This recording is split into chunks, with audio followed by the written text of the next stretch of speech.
আসসালামু আলাইকুম।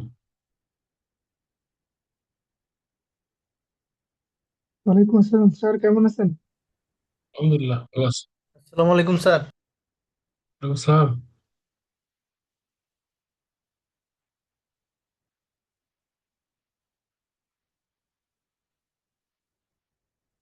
ওকে, so let's start আমাদের নতুন চ্যাপ্টারটা strategy capability. This is a very very big chapter. অনেকগুলো টপিক এখানে আছে। You can see there are almost 96 slides এখানে। সো একটা ক্লাস আমরা শেষ করতে পারবো না, হয়তো দুটো ক্লাস বা তার কম একটু লাগতে পারে আর কি। Okay, so let's start now.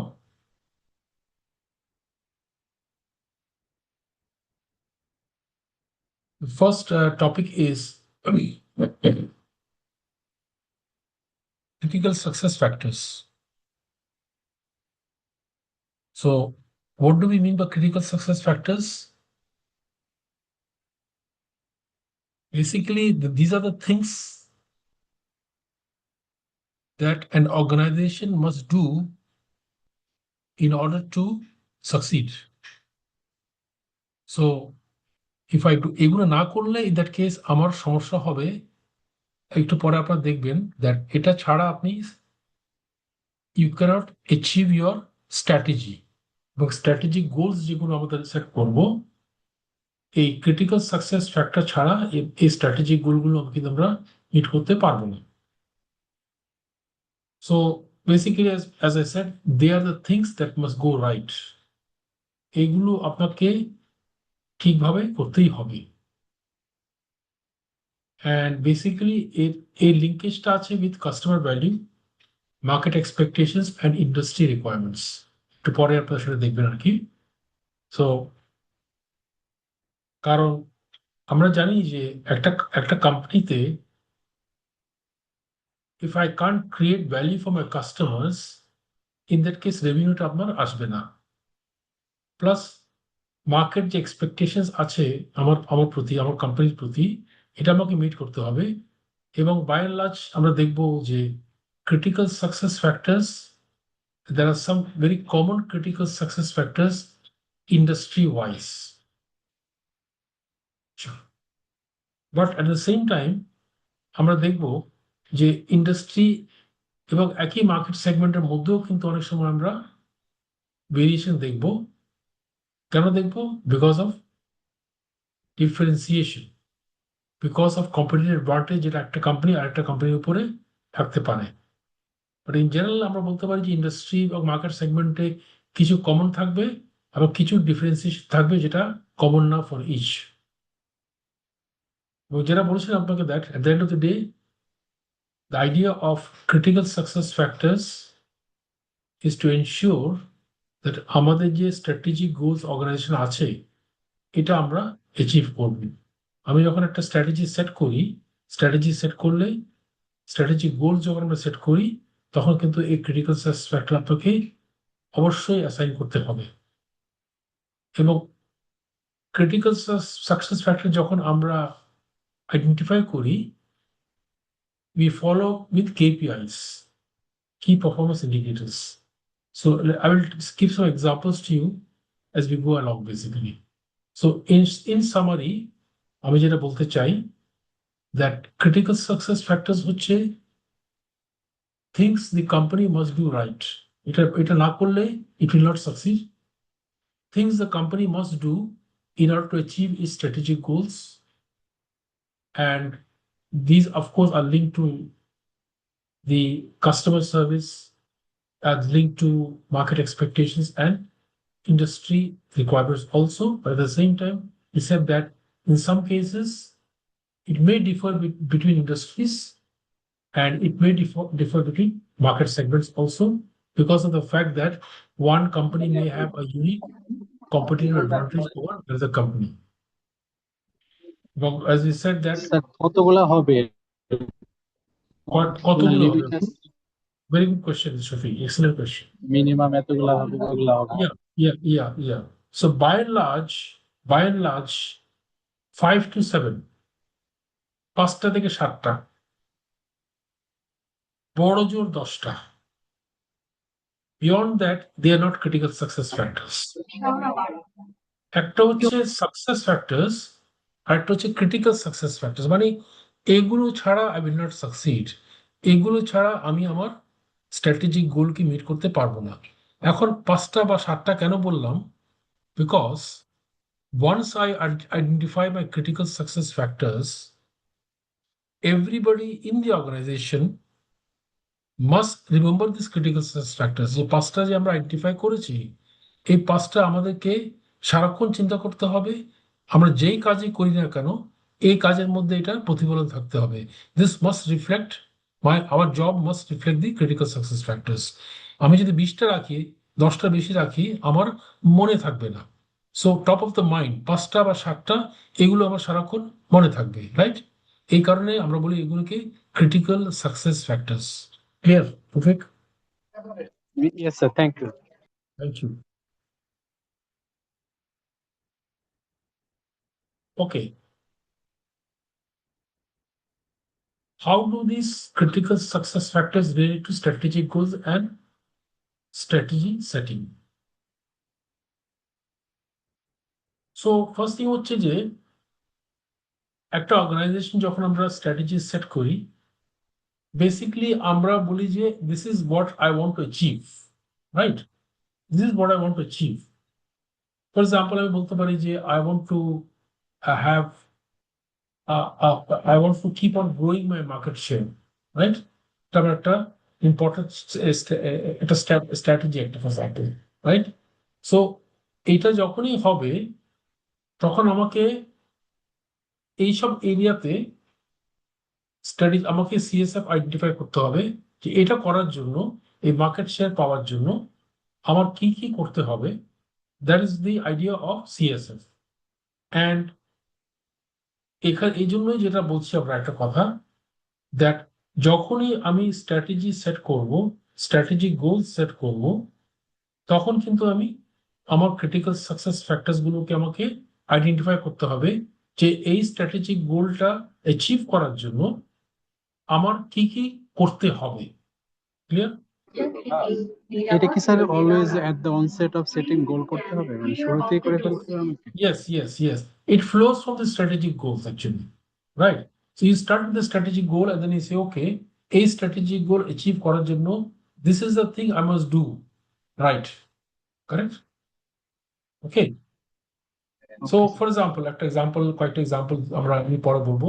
Like একটু আগে এক্সাম্পল বলে একটা মার্কেট শেয়ার বললাম, right? Achieve high market share, right? তো ওটার জন্য কি করার নিয়ে কি কি আমাকে করতে হবে, তো আমাকে তখন ডিফাইন করতে হবে, ঠিক আছে, to achieve high market share I must enhance my customer orientation, right?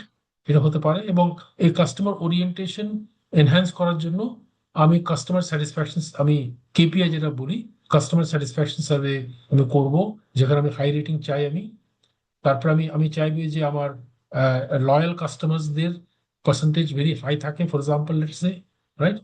So এরকম মানে কয়েকটা আপনি 2-3টা কেপিআই সেট করলেন to achieve this critical success factor.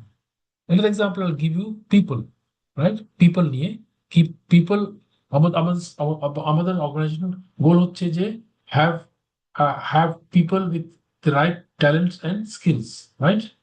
Right talent and skills.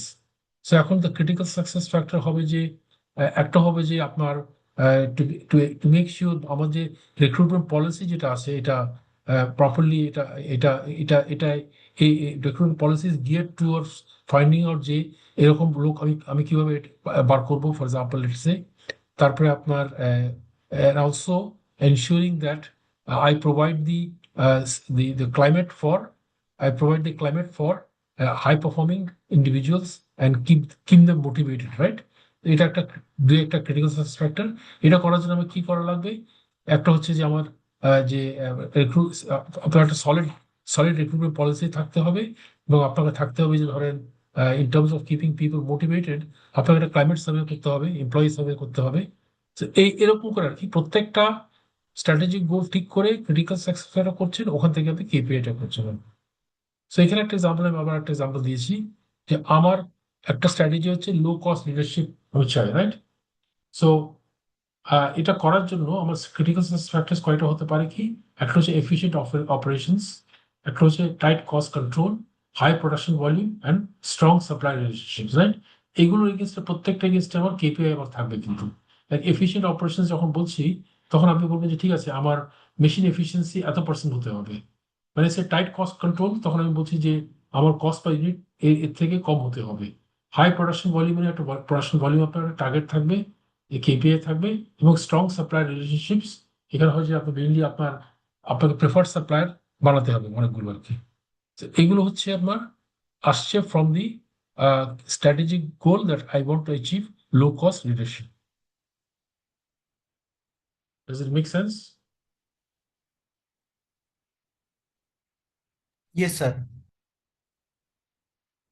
Okay. So as I said that আমরা তো একটা কথা বললাম that critical success factors they come from strategy, because strategy goal থেকে এটা ফ্লো করে থাকে আর কি। বাট এটা হলে যেটা সুবিধা হচ্ছে যে আমাকে তখন চিন্তা করতে হয় দ্যাট আমাদের যে কাস্টমার যারা আছে আর কি, ওদের ভ্যালু প্রপোজিশনটা কি, ওরা কি চায় বেসিক্যালি, রাইট?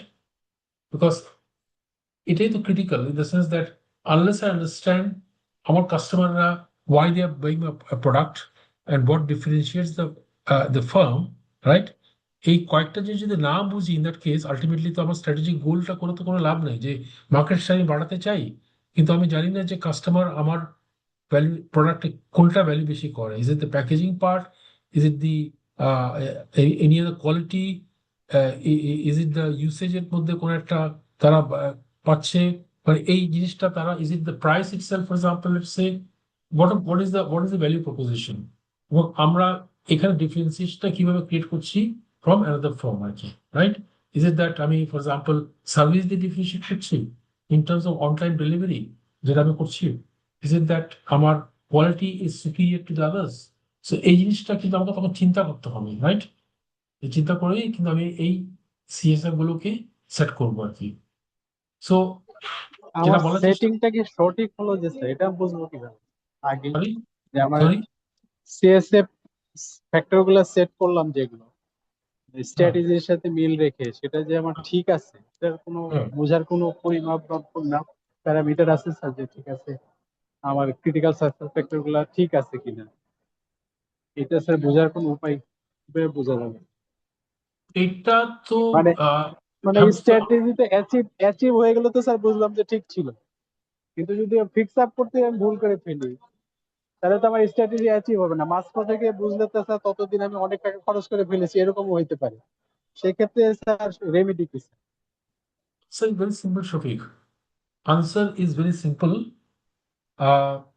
এই চ্যাপ্টারটা করেছিলাম কিন্তু এই চ্যাপ্টারটা পরে আসে কিন্তু আপনার ইভ্যালুয়েশন অফ পারফরমেন্স একটা চ্যাপ্টার আছে পরবর্তীতে আর কি, যেখানে বলা হচ্ছে, এবং এবং যেটা একটা জিনিস হচ্ছে যে ন্যাশনাল মডেল যেটা আছে শফিক, ন্যাশনাল মডেল আপনি দেখবেন যে লাস্টে একটা কিন্তু আপনার রিভিউ একটা আছে কিন্তু আপনার, রাইট? সো আমি একটা স্ট্র্যাটেজি সেট করলাম ফর 3-4 ইয়ার্স আর কি, রাইট? বাট এর পরে আমাকে রিভিউ করতে হবে না যে আলটিমেটলি আপনি যে পয়েন্টটা তুললেন যে আমি যে স্ট্র্যাটেজি নিয়েছিলাম to achieve market share, right? Ultimately এটা কাজ দেয়নি কিন্তু আমার, বিকজ কাস্টমার ভ্যালু যেটা আমি যেটা মনে করেছি কাস্টমার ভ্যালু বেশি করে, আলটিমেটলি ওটা না কিন্তু, আই মিন মিস্টেক কিন্তু, রাইট? সো আপনাকে কিন্তু একটা এভরি ইয়ার কিন্তু এই স্ট্র্যাটেজি রিভিউ করতে হবে কিন্তু, and you have to change your strategy if necessary. Clear Shafiq? Okay sir, thank you. It is a very dynamic exercise কিন্তু, ইট ইজ নট স্ট্যাটিক যে 5 বছরের স্ট্র্যাটেজি করলাম এরপর আমি ঘুমাই গেলাম, 5 বছর পর উঠে বলবো কি স্ট্র্যাটেজি করছে, ও মাই গড আমরা তো সব কিছু ভুল করেছি। এখন 5 বছর পর by this time lot of water has flowed under the bridge, right? So it's too late. So every year you have to review your strategy. If necessary, you might have to do it half yearly also, if the organization climate is, if the industry climate is very dynamic, right, Shafiq? If it is constantly changing, আমরা এটা আগের chapter discuss করেছিলাম কিন্তু, right? যে yes sir, yes sir. যত বেশি যত বেশি আপনার ডাইনামিক হবে অর্গানাইজেশনটা, আপনার কিন্তু রিভিউটা আরো ফ্রিকোয়েন্টলি করতে হবে, বিকজ আই রাইটলি স্যার তাহলে আমি কিছু সিএসএফ আইডেন্টিফাই করেছিলাম, কিন্তু পরবর্তীতে গিয়ে দেখলাম যে আসলে আমি ভুল আইডেন্টিফাই করেছি কিন্তু, right? So a review is very important actually for that. Clear? Sir clear. Okay. Okay, thank you. So যেটা বলছিল লাস্টে, একটা জিনিস হচ্ছে যে আমরা একটা কথা বলেছি যে strategic CSF flows from strategic goals, but at the same time it actually flows both wedge. কারণ আমি একটা কিছু সিএসএফ আইডেন্টিফাই করে দেখলাম যে আসলে কিন্তু আমি যে জিনিসটা স্ট্র্যাটেজিক গোল বলছি, মেবি এটা রাইট না, কিন্তু right? Maybe it is not relevant under the current situation, right? So I might have to change my strategic goal also. Strategic goals are not actually cast in stone. যে এটা change করা যাবে না, right? আমি CSF identify করে দেখতে গেলাম যে আলটিমেটলি না না না, আমার স্ট্র্যাটেজিক গোলটা মনে হয় ঠিক না, রাইট? তো এই কারণে কিন্তু এই জিনিসটা it works both wedge, number one. এবং ভেরি ইম্পর্টেন্ট পয়েন্ট দ্যাট আমাদের বলছি যে এটা কিন্তু at the end of the day এটা স্ট্র্যাটেজিক ইনফ্লুয়েন্স করে কিন্তু, এবং এটার জন্য আমাকে রিসোর্স অ্যালোকেশন আলটিমেটলি করতে হবে।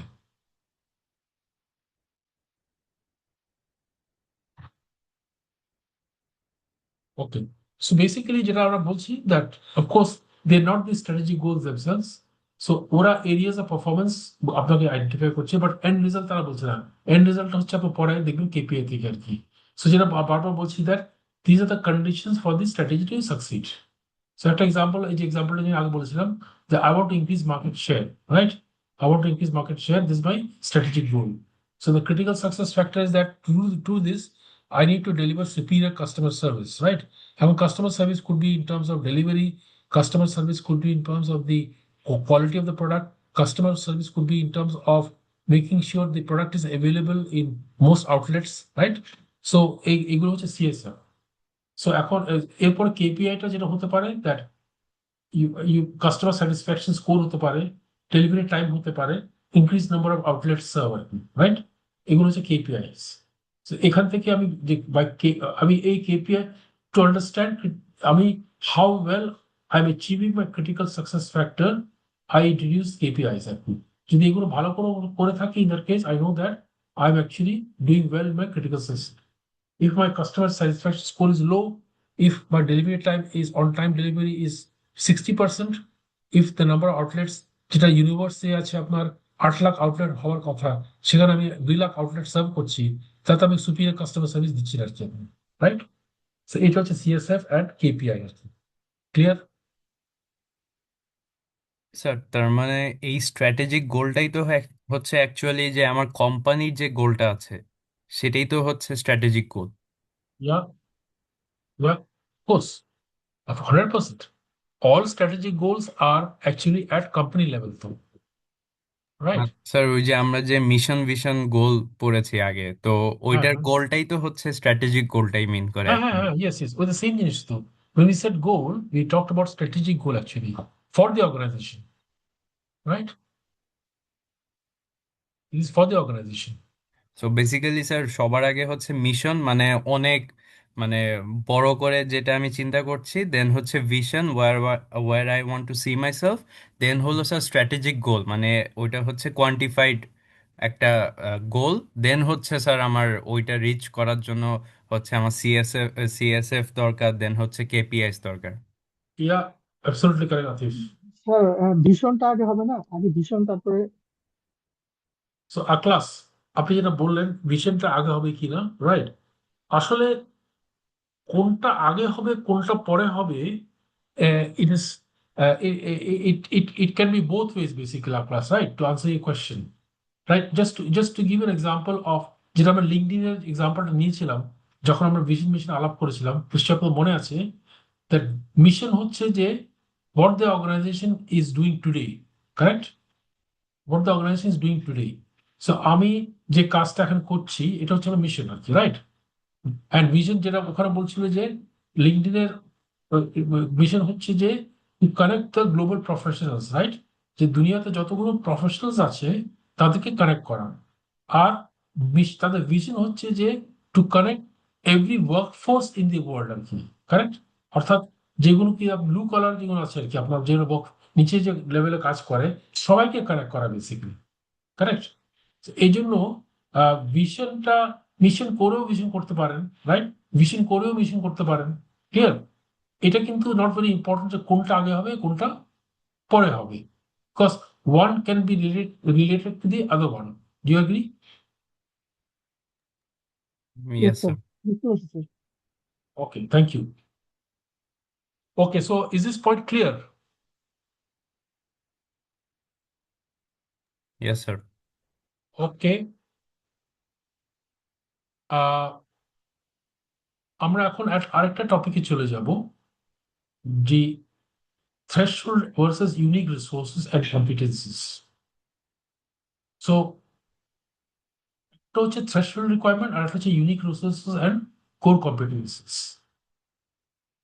So threshold requirements, these are the minimum capabilities needed to compete and survive in a market.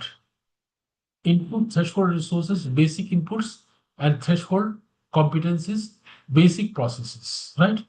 So আমি যদি মানে আমাকে যদি কোনো একটা পার্টিকুলার ইন্ডাস্ট্রিতে যদি সার্ভাইভ করতে হয়, right, in that case there are some things I must, আমার মিনিমাম ক্যাপাবিলিটি একটা থাকতে হবে, আদারওয়াইজ আমি বাঁচবো না, right? So what could be this minimum capabilities? কি হতে পারে আপনার? যে আমাকে বাঁচতে হলে আমাকে এই কাজগুলো আমাকে ঠিকভাবে করতে হবে। What are those? স্যার যেরকম একটা যদি আমি গার্মেন্টস ইন্ডাস্ট্রির কথা বলি তাহলে তো অবশ্যই আমার স্যার মিনিমাম মেশিনারিজ তো দরকারি। ওকে, সো বেসিক্যালি আপনি যেটা বললেন একটা হচ্ছে যে the the quality of the machines, whether these are state of the art or not, right? আমি যদি 20 বছর আগের পুরোনো মেশিন ইউজ করি, I can't compete, correct? So machinery একটা বললেন, এছাড়া স্কিল লেভেল লাগবে না আপনার? স্যার হিউম্যান রিসোর্স, জি স্যার হিউম্যান ওটাই বলতে রিসোর্স, গেছি। এক্স্যাক্টলি।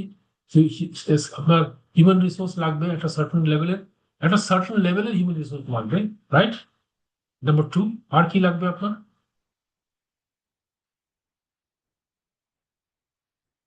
স্যার মিনিমাম একটা আর এন্ড ডি কি দরকার, কারণ আর ইফ এমনি I want to okay, if I বলেন ওয়ান্ট টু বলেন। কম্পিট দেন স্যার আমার তো হচ্ছে লেটেস্ট ইয়ের সাথে একটু আপডেটেড থাকতে হবে, তো সেটার জন্য তো আর এন্ড ডি প্রয়োজন আছে।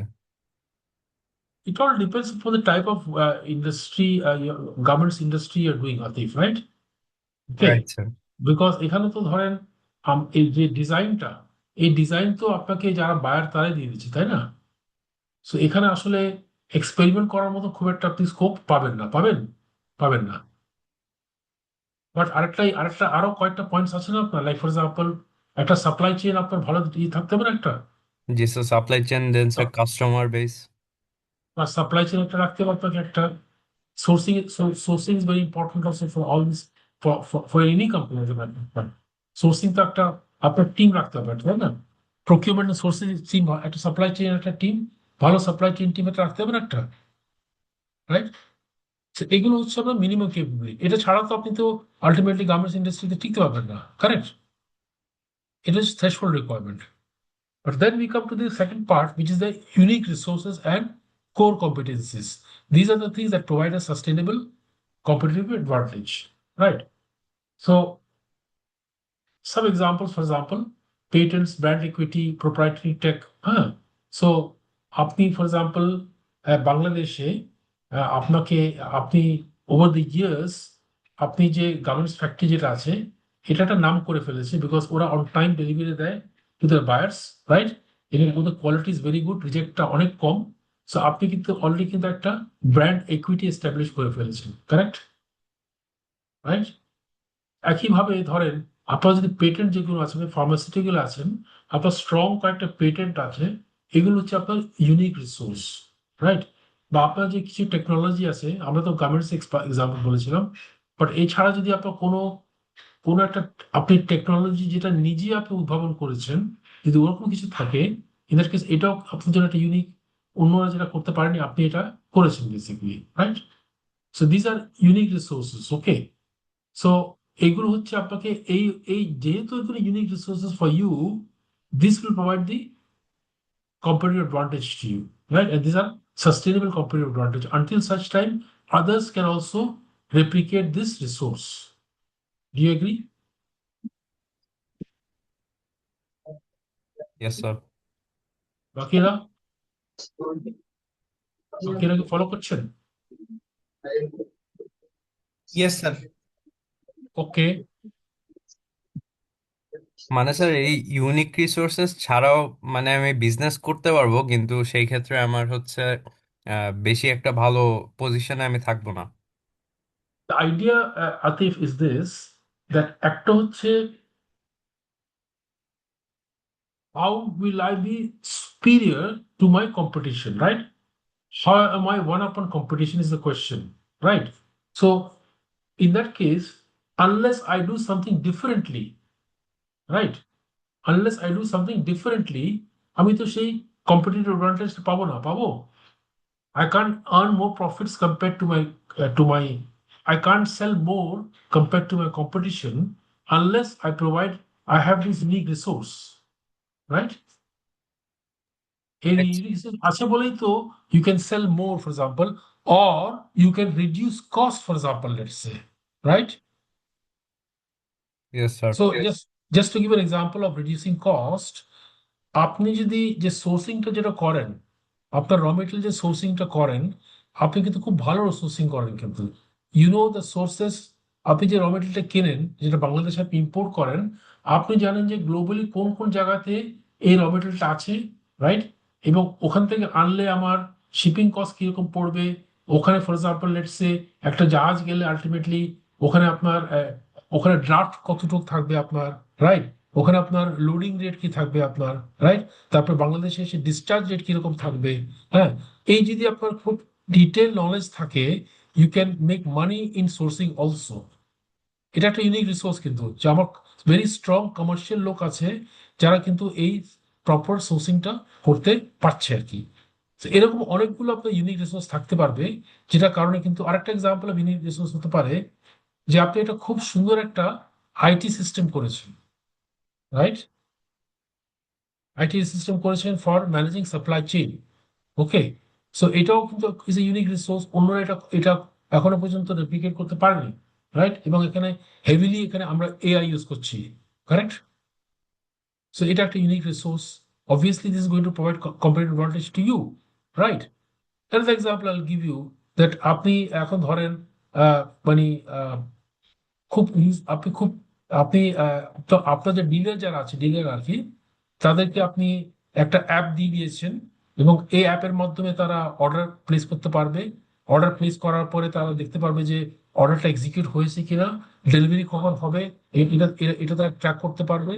এরপরে তারা ওদের যে কাস্টমার অ্যাকাউন্ট আছে, ওই কাস্টমার অ্যাকাউন্টে গিয়ে তারা অ্যাক্সেস করে দেখতে পারবে যে তার ব্যালেন্সটা কতটুকু আছে, তার ট্রানজাকশন সে দেখতে পারবে, ওখান দিয়ে অর্ডার প্লেস করতে পারবে। এটা একটা ইউনিক, কিন্তু দিস ইউনিক, কিন্তু তো এরকম আর কি, this are all unique resources which the company has, which the competition do not have. Clear? Yes sir. Okay. এবং this is very important, by the way, at the end of the day এই পার্টটা is very very critical, right? Very critical. So for example, let's say আমি এখানে অনেক example আপনাকে দিতে পারবো, that delivery is one example, that on time delivery করার জন্য, রাইট? সো একটা এক্সাম্পল আমি আপনাদেরকে দিই, সেটা হচ্ছে যে একটা অনলাইন অনলাইন একটা আছে, পোর্টাল আছে, চাল ডাল, চাল ডাল অনলাইন পোর্টাল একটা। সো এরা এরা যেটা একটা ইউনিক ডেলিভারি সিস্টেম করেছে, লাইক আপনি দারাজে যদি অর্ডার দেন, আপনার 3-4 দিন লাগে কিন্তু।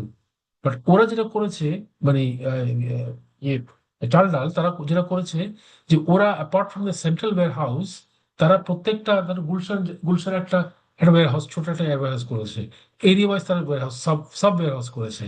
তো আপনি যখন অর্ডারটা প্লেস করছেন, আপনাকে একটা টাইম স্লট সে বলে দিচ্ছে যে আপনি কটার সময় চান, 8টা থেকে 9টা, আজকে কটার সময় চান, 8টা থেকে 9টা, 9টা থেকে 10টা, ওই বেসিসে সে অর্ডারটা প্লেস করছে। That's unique for them, nobody else provides this things, ওরা প্রোভাইড করতে পারছে। তো এরকম আর কি, basically ultimately customers will buy because এই ইউনিক রিসোর্সের জন্য তারা কিনছে আর কি। Okay, so in terms of core competencies, so core competency মানে হচ্ছে যে এই কম্পিটেন্সি গুলো আমার লাগবেই to make sure that ultimately আমি আমার বিজনেসে সাকসিড করার জন্য এই কোর কম্পিটেন্সিস আমার লাগবে আর কি, রাইট? এবং this core competencies are unique to my business, right? So, for example, আমি যদি ম্যানুফ্যাকচারিং এ থাকি, ম্যানুফ্যাকচারিং বলতে ধরেন আমি ফার্মাসিউটিক্যালে যদি আমি থাকি, ইন দ্যাট কেস ওখানে কোর কম্পিটেন্সিস একটু ডিফারেন্ট হবে ম্যানুফ্যাকচারিং এর জন্য। If I mean service sector, core competency different. আমি ট্রান্সপোর্ট সেক্টরে গেলে কোর কম্পিটেন্সি ডিফারেন্ট হবে। So every business has got its unique core competencies, right? Which is different from another. If I am if I'm heavily in distribution, for example, let's say ACI logistics, for example, ওরা শুধু লজিস্টিক্সটা provide করছে তারা কিন্তু, right? So ওদের core competency will be different compared two একটা manufacturing company আর কি। So what are the origins of core competencies, যেটা জন কে যেটা বলছে আর কি, the first one is competitive architecture. Competitive architecture অর্থাৎ আমার যে আর্কিটেকচারটা আমি ডিজাইন করেছি, right, this very very competitive. কি হবে? একটা হচ্ছে যে internal architecture, internal architecture. So what is the internal architecture? Employee relationships, culture, motivation. Basically all about people, right? আপনার যে লোকগুলো আছে আর কি, what is your people strength, যেটা আমরা বারবার বলছি আর কি। Are your people motivated? Do they have a very defining culture? Is the employee relationship very good? Do they interact with each other? Do they work as a team? নাকি তারা সাইলোতে কাজ করবে, right? এটা ভেরি ইম্পর্টেন্ট কিন্তু আপনার this internal architecture. Do they have a positive mindset, for example, let's say? Are they motivated to work? Because ultimately আপনি তাদেরকে pay এবং ওয়ার্কিং কন্ডিশন দিয়েছেন। আপনার ওরা যে এই কোম্পানিতে বস যারা আছে আর কি, বসগুলো ভালো আছে, সাবঅর্ডিনেট বস নিয়ে কোনো তাদের কমপ্লেইন নাই আর কি। এটা বলে internal architecture. The external architecture is all about my external relationships. So I've got my suppliers, I've got my customers, distributors. ওদের সাথে আমি, how good is my relationship with them, right? How good is my relationship with them? So a good relationship করার জন্য আপনাকে একটা জিনিস মনে রাখতে হবে, that you must have fair dealings. You must have fair dealings.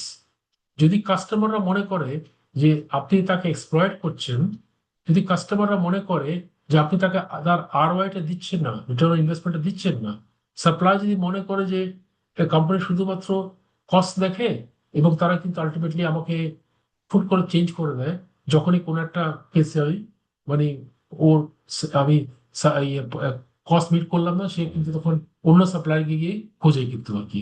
So এই external architecture is also very very important. 3 নম্বর হচ্ছে নেটওয়ার্ক আর্কিটেকচার। সো এটা হচ্ছে কোলাবোরেশন উইথ কমপ্লিমেন্টারি ফার্মস। অর্থাৎ আমি ফার্মাসিউটিক্যাল ইন্ডাস্ট্রিতে আছি, তো আমরা we should also engage with each other, right? Because there are things that we can share in terms of good practices, যেটা কিন্তু আমরা একে অপর থেকে জানতে পারি বেসিক্যালি। এটাও কিন্তু হেল্প করে ultimately for companies to grow also. Now the important thing is that আমি যদি in this competitive architecture that we talked about, internal, external, right, and network, এখানে যদি আমি লং টার্ম যদি এটাকে ঠিকভাবে করতে পারি, যেটা হবে that I can develop trust. I can develop trust. আচ্ছা, এখন আপনি প্রশ্নটা করতে পারেন যে থার্ড কোয়েশ্চেনটা আর কি, যে নেটওয়ার্ক আর্কিটেকচার যেটা আমি বললাম যে কমপ্লিমেন্টারি ফার্ম যারা আছে তাদের সাথে যদি আমি কোলাবরেট করি, ইন দ্যাট কেস এখানে আমার লাভটা কোথায় আছে, তাই না? লাভটা কোথায়, কি মনে স্যার করেন?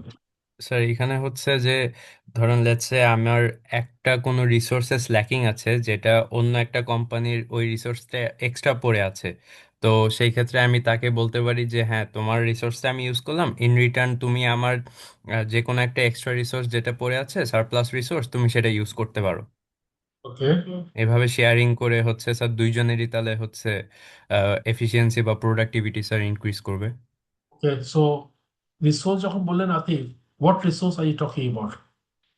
স্যার লেটসে আমি হচ্ছে নাম বলবো না, বাট হচ্ছে কিছুদিন আগে আমি একটা কোম্পানি ইন্টারনাল অডিটে ছিলাম। তো সেইখানে হচ্ছে অন্য একটা কোম্পানি তারা করেছে যে তাদের হচ্ছে কিছু স্টোরেজের জায়গা শর্ট ছিল। তো এই জন্য হচ্ছে তারা এদের এই আমি যে কোম্পানি অডিট করছিলাম এদের হচ্ছে কিছু এক্সট্রা স্টোরেজ পড়েছিল। তো তারা হচ্ছে এখানে হচ্ছে স্যার স্টোর করেছিল কিছু প্রোডাক্ট, মানে এটা খুবই বেসিক একটা ইয়ে sir. Understand. No, good example. Anybody else would like to add this point or অন্য কিছু বলতে চাই কেউ? Backward linkage and forward linkage industry network আর্কিটেকচারের মধ্যে আসবে। Backward linkage and forward linkage, but ওটা তো কমপ্লিমেন্টারি ফর্ম হলো না, তাই না? ক্লাস, এটা কি কমপ্লিমেন্টারি হলো?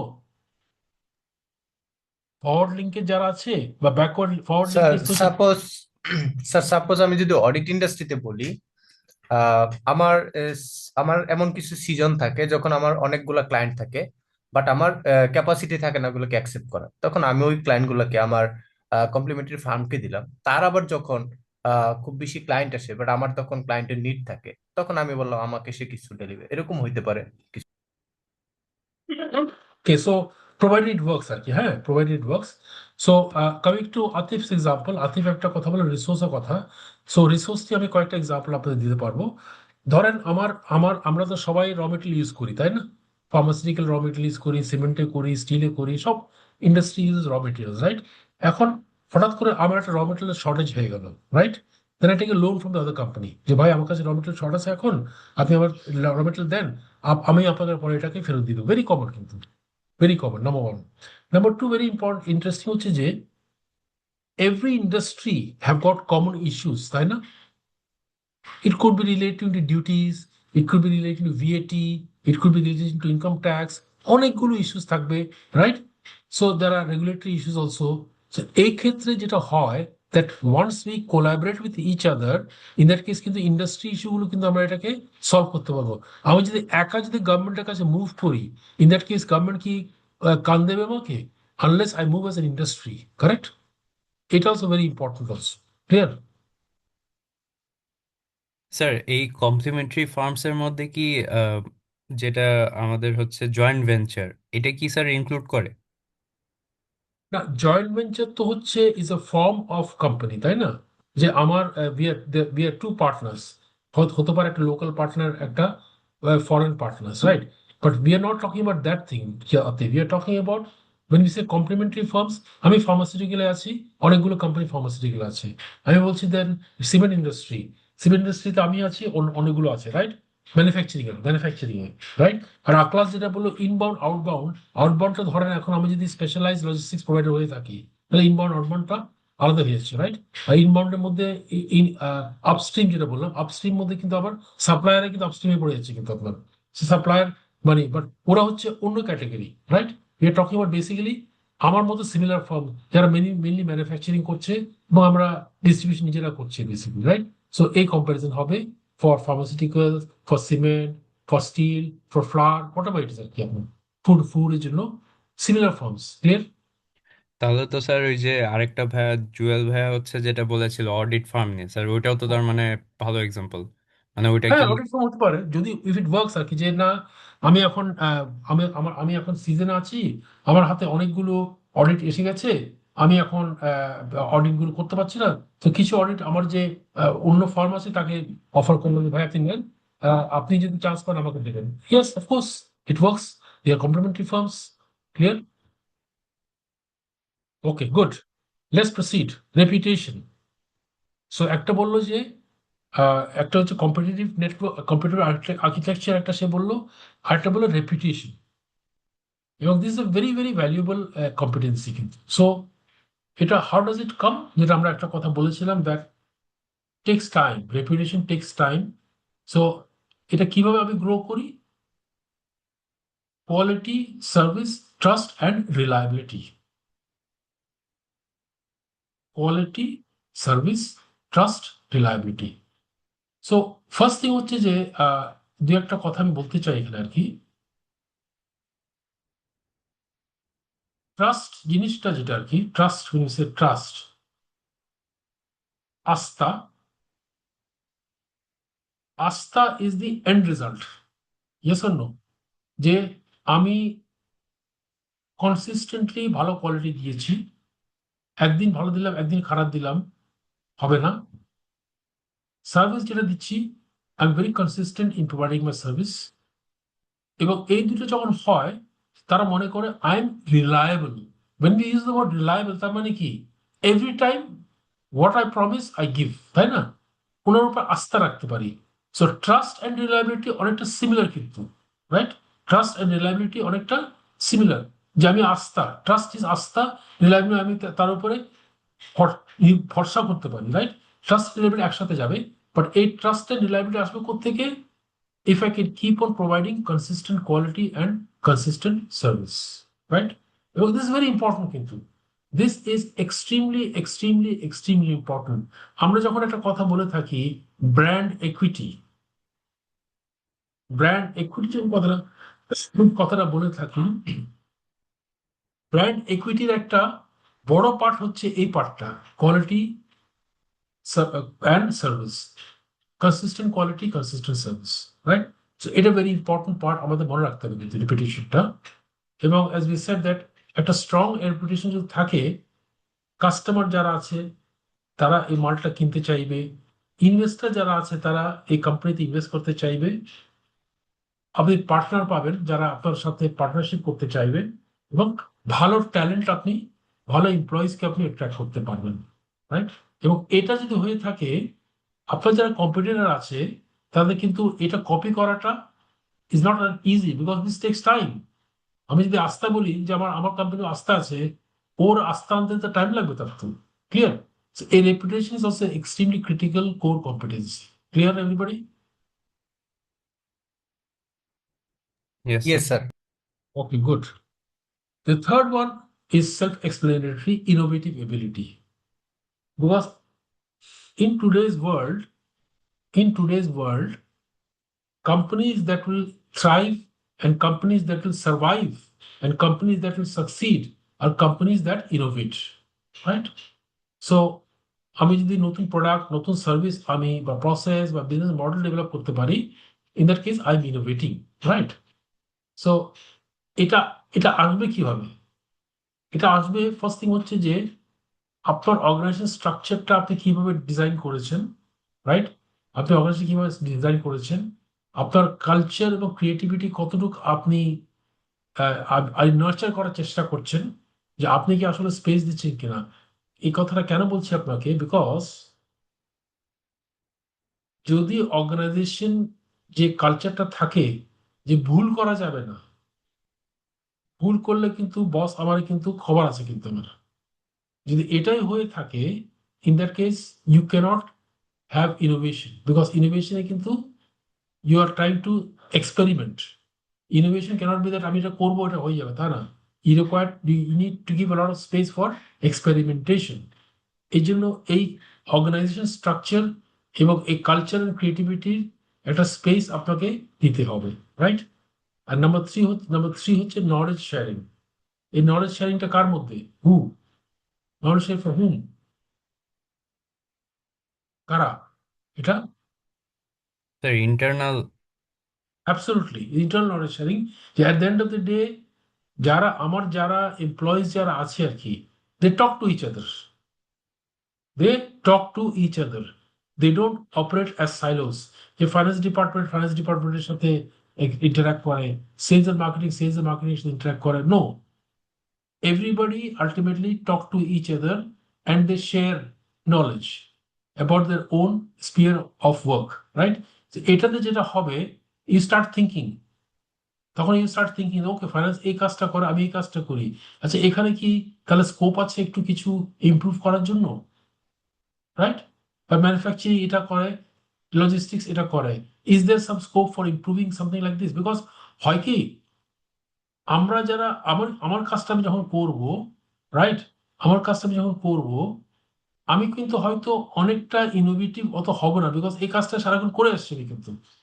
বাট সামবডি এলস যখন আমার কাজটা দেখে, ও একটা নতুন মাইন্ড দিয়ে দেখছি, নতুন ফ্রেশ চোখ দিয়ে সে দেখছে কিন্তু, তখন কিন্তু সে অবশ্যই একটা আইডিয়া দিতে পারে যে, ভাই আচ্ছা আপনি এটা এইভাবে করলে হয় না?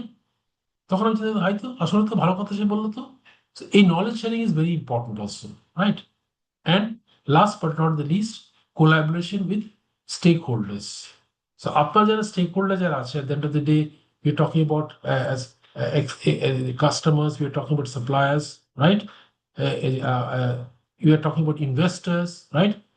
এদের সাথে আপনি যত কোলাবরেট করবেন তত নতুন আইডিয়াস কিন্তু আপনার বেরোবে আর কি, that how best can I serve my customers, how best can I develop new suppliers, for example, let's say, are there new innovative ways in which I can do it, how best can I improve my sourcing, for example, let's say, right? So এইগুলো কিন্তু collaboration করলে কিন্তু আমাদের আরো enhance হবে, right? এবং এটাই করতে হবে কিন্তু।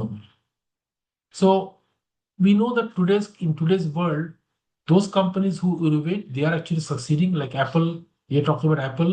আমি এনভিডিয়ার এক্সাম্পল আপনাকে আগে দিয়েছিলাম। এনভিডিয়া যারা আপনার জিপিইউ তারা বানায় আর কি, জিপিইউ বানায় বিকজ জিপিইউ ছাড়া এআই আপনি রান করতে পারবেন না। সো এরা কিন্তু ultimately they are innovating all the time কিন্তু আপনার, রাইট? এরপর অ্যাপল স্যামসাং তো আছেই কিন্তু আপনার। সো এই innovation is also very important competency, যেটা ইয়ে বলছে আপনার, বলছে, রাইট? সো তিনটা বললাম আমরা, একটা বললাম আমাদের competitive architecture, reputation and innovative ability, যেটা জনকে যেটা বললাম। Okay, clear? Yes sir. Okay, MIT একটা মডেল ডিজাইন করেছে for identifying critical success factors, right? পাঁচটা পার্ট তারা বলেছে। The first one is industry structure, right? So market wide factors আর কি। সো আপনার you'll find that every industry has got some unique CSFs, right? Unique CSFs, এটা কিন্তু না না হলে কিন্তু আলটিমেটলি আপনি সাকসিড করবেন না। টু গিভ এন এক্সাম্পল, ধরেন if I am talking about health care, let's say, যে হসপিটাল বা ক্লিনিক আর কি আপনার, ওখানে কয়েকটা ক্রিটিক্যাল সাকসেস ফ্যাক্টর অবশ্যই আপনার থাকবে। ইন টার্মস অফ হাইজিন থাকবে আপনার, ইন টার্মস অফ যারা ডক্টরস আছে তাদের নলেজ, তাদের অ্যাটিটিউড, ইন টার্মস অফ যারা টেকনিশিয়ান আছে, ইন টার্মস দ্য মেশিন যেগুলো আছে এগুলো কি আপনার ডায়াগনস্টিক মেশিন যেগুলো আছে স্টেট অফ দ্য আর্ট কিনা, যারা টেকনিশিয়ান আছে তাদের কি নলেজেবল কিনা। So every industry has got their own critical success factors, right? So for example, if I'm talking about banking sector, right? So এখানে কিন্তু regulations are very very strict, regulatory conditions are very very strict. So এখানে কিন্তু আপনি যদি regulation violet করেন, in that case কিন্তু ultimately succeed করবেন না আপনি কিন্তু, রাইট? তারপর টেকনোলজিক্যাল অ্যাডাপশন কস্ট হবে। So basically what I am trying to say is this, that every industry has got their unique set of critical success factors. Do you agree? If I'm talking about telecom, for example, টেলিকমের জন্য critical success factor হবে যে তাদের যে infrastructure যেটা আছে, তারা যে টেকনোলজি ইউজ করছে 4G নাকি 5G, তাদের আপনার বেস স্টেশন কয়টা আছে, রাইট? এগুলো আপনাকে তাদের কাভারেজটা কতটুকু আছে, এগুলো হচ্ছে ক্রিটিক্যাল সাকসেস ফ্যাক্টর আর কি, রাইট? সব তো এইগুলো বলে আমরা ইন্ডাস্ট্রি স্ট্রাকচার। তারপর হচ্ছে যে আপনার competitive strategy and positioning, যে what is the competitive strategy that I am adopting, right? So it could be different. For example, it could be market share growth. Somebody may say that I want to grow my market share very quickly, right? So market share growth যখন আপনি focus থাকবে, তখন যেটা হবে যে তখন কিন্তু প্রফিটের দিকে তাকাতে পারবেন না কিন্তু আপনি। You can't look at profits যে আমি প্রফিটও বাড়াবো, I want a high margin, I want to increase market share, এটা হবে না কিন্তু, no way. You got to sacrifice profits. You got to sacrifice margins if you want to keep on growing market share, especially if the industry is growing slowly, especially if there is a lot of competition. The market share আপনি growth যদি আপনি চান, তাহলে আপনি কিন্তু you got to sacrifice profits, right? তারপর cost leadership যদি আপনি চান যে ঠিক আছে আমি I want to be a cost leader, so for example Amazon, তাদের তো ওয়ালমার্ট, অ্যামাজন যারা আছে গ্লোবাল, যারা রিটেল যা আছে, আলিবাবা যা আছে, এদের মেইন ফোকাসটা হচ্ছে কস্ট লিডারশিপ, যে যত কমে দিতে পারবো I can sell my products. তারপরে প্রোডাক্ট ডিফারেন্সিয়েশন, ক্রস লিডারশিপে কিন্তু আবার এই এয়ারলাইন্স ইন্ডাস্ট্রিতেও আছে আপনার কিন্তু, যে কিছু কিছু থাকবে যে বাজেট এয়ারলাইন্স থাকবে, রাইট? বাজেট এয়ারলাইন্স এরা, এদের অবজেক্টিভ হচ্ছে যে ভাই একেবারে সস্তা দামে টিকিট পাবো তুমি, একদম সস্তা দামে, বাট নো ফ্রিলস। তুমি যখন আমার তুমি যখন সিট সিলেক্ট করতে চাও আলাদা টাকা তুমি দিবা, তুমি যখন লাগেজ দিবা আলাদা টাকা তুমি আমার দিবা, রাইট? তুমি যখন এয়ারক্রাফট ওঠার পরে তুমি যখন খাবার পাবে না, খাবার তোমাকে অর্ডার দিতে হবে। তো এগুলো হচ্ছে নো ফ্রিলস যেটা বলে থাকি। আবার কিছু কিছু আছে যেগুলো আপনার টার্গেট করে টু দি বিজনেস ক্লাস, যারা মানে যারা বিজনেস ট্রাভেলার্স যারা আছে তাদেরকে বিজনেস ক্লাসে ই করবে বা ফুল ফেয়ার ইকোনমি তারা ই করবে। সো কস্ট লিডারশিপ হতে পারে বা প্রোডাক্ট ডিফারেন্সিয়েশন হতে পারে, যেটা অ্যাপল করছে বা স্যামসাং করছে আর কি। সো এটা সো আলটিমেটলি যখন যে আপনি যেই আপনি আপনার স্ট্র্যাটেজি গোল নিচ্ছেন, এই স্ট্র্যাটেজি গোলের এগেনস্ট আপনি ক্রিটিক্যাল সাকসেস ফ্যাক্টরটা আপনি লিঙ্ক করবেন। লাইক মার্কেট শেয়ার গ্রোথ নিয়ে আমরা কয়েকটা এক্সাম্পল আমরা বলেছিলাম, রাইট? কস্ট লিডারশিপ নিয়েও কয়েকটা এক্সাম্পল বলতে পারি in terms of critical success factors. 3 নম্বর হচ্ছে environmental factors. Environmental factors, so এগুলো হচ্ছে মেইনলি ম্যাক্রো ফ্যাক্টরস, প্যাস্টেল বলতে পারেন আমরা। তো এই এগুলো কিন্তু also very important also, because at the end of the day, depending upon the economic condition, depending upon the interest rates, depending on political changes, আমার কিন্তু অনেকগুলো আমার কন্ট্রোলে থাকে না কিন্তু আপনার। সো এটাকে ম্যানেজ করা is also a very important critical success factor. তারপরে টেম্পোরারি অর ইন্টারনাল ফ্যাক্টরস, অর্থাৎ আমি আমার কোম্পানিতে রিস্ট্রাকচারিং করলাম, রাইট? রিস্ট্রাকচারিং কিভাবে করলাম? দ্যাট আমি দেখলাম যে আমার কোম্পানিটা অনেক পুরনো কোম্পানি হয়ে গেছে, এখন এখন অনেক হাই পেড এমপ্লয়িজ আছে, আমার এতগুলো লোক লাগবে না। তখন আমি একটা গোল্ডেন হ্যান্ডশেক দিলাম, দিয়ে একটা বড় একটা পেমেন্ট করে দিলাম to people who are leaving the organization. সো এখানে যেটা হবে যে এটাকে আমরা বলি রিস্ট্রাকচারিং আর কি। ওকে, অথবা বিপিআর হতে পারে, বিজনেস প্রসেস রিস্ট্রাকচারিং হতে পারে। তারপর কস্ট রিডাকশন প্রোগ্রাম আমি নিলাম একটা, নিউ প্রোডাক্ট লঞ্চেস। যখনই কিন্তু এইগুলো করে থাকি, আমাদের কিন্তু ultimately to have to make sure that this programme is working, আমাকে কিন্তু কিছু ক্রিটিক্যাল সাকসেস ফ্যাক্টর আইডেন্টিফাই করতে হবে। ফর এক্সাম্পল রিস্ট্রাকচারিং, রিস্ট্রাকচারিং যখনই আমি করবো, অনেক পুরনো এমপ্লয় চলে যাবে। Critical success factor is to ensure that যারা এক্সিস্টিং যারা এমপ্লয়িজ থাকবে, ওদেরকে আপনার হয়তো বা রিস্কিল করতে হতে পারে, কারণ পুরনো যারা ছিল দে হ্যাড বেটার স্কিলস, নতুন যারা আছে তাদের সেরকম স্কিল নাই, কিন্তু রিস্কিলিং করতে হতে পারে।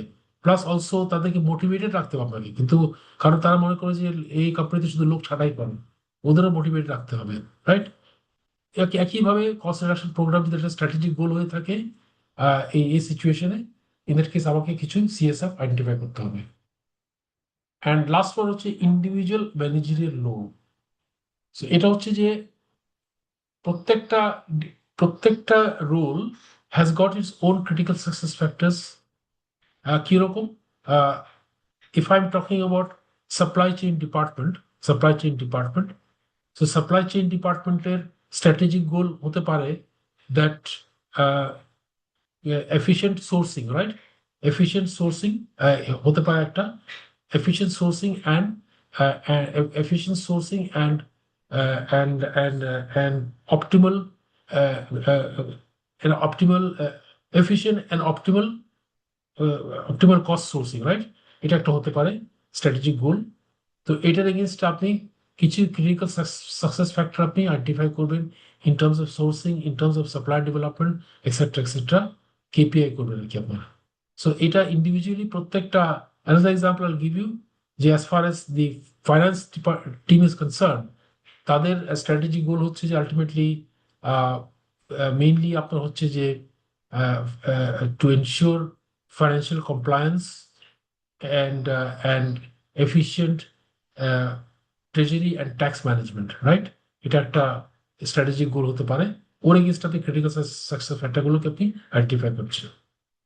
সো এইটা হচ্ছে 5টা area: industry structure, competitive strategy and position, environmental factors, temporary or internal factors, and individual managerial role। এই 5টা হচ্ছে আপনার এমআইটি মডেলে বলছে যে আমরা এইভাবেও কিন্তু ক্রিটিক্যাল সাকসেস ফ্যাক্টর আমরা আইডেন্টিফাই করে থাকি।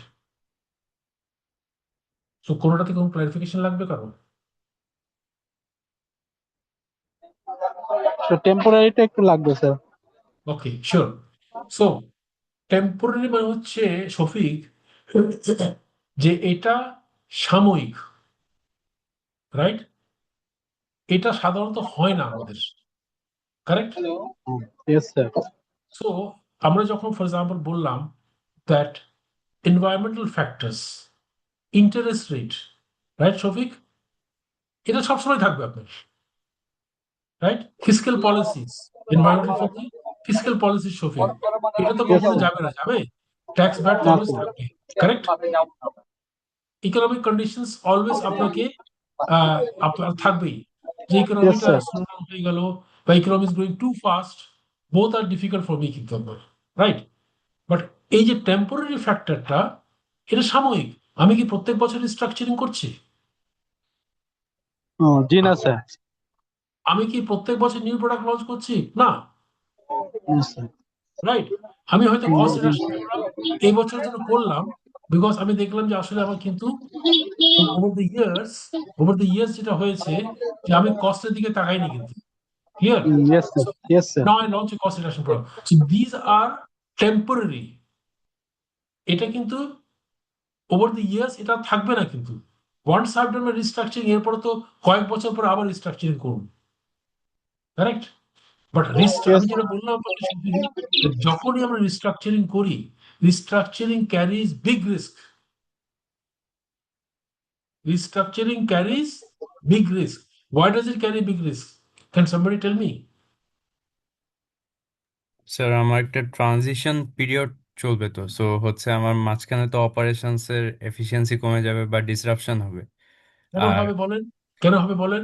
এখন স্যার রিস্ট্রাকচারিং এর মধ্যে লেটস সে আমার সিইও কে আমি চেঞ্জ করছি, তো নতুন সিইও এসে হচ্ছে সবকিছু আন্ডার কন্ট্রোল করতে করতে ইন দ্য মিন টাইম দেখা গেল স্যার আমার ডে টু ডে অপারেশনস এর একটু ডিসরাপশন হলেও হতে পারে, যদি আর কি পারফেক্ট সিস্টেম না থাকে কোম্পানিতে।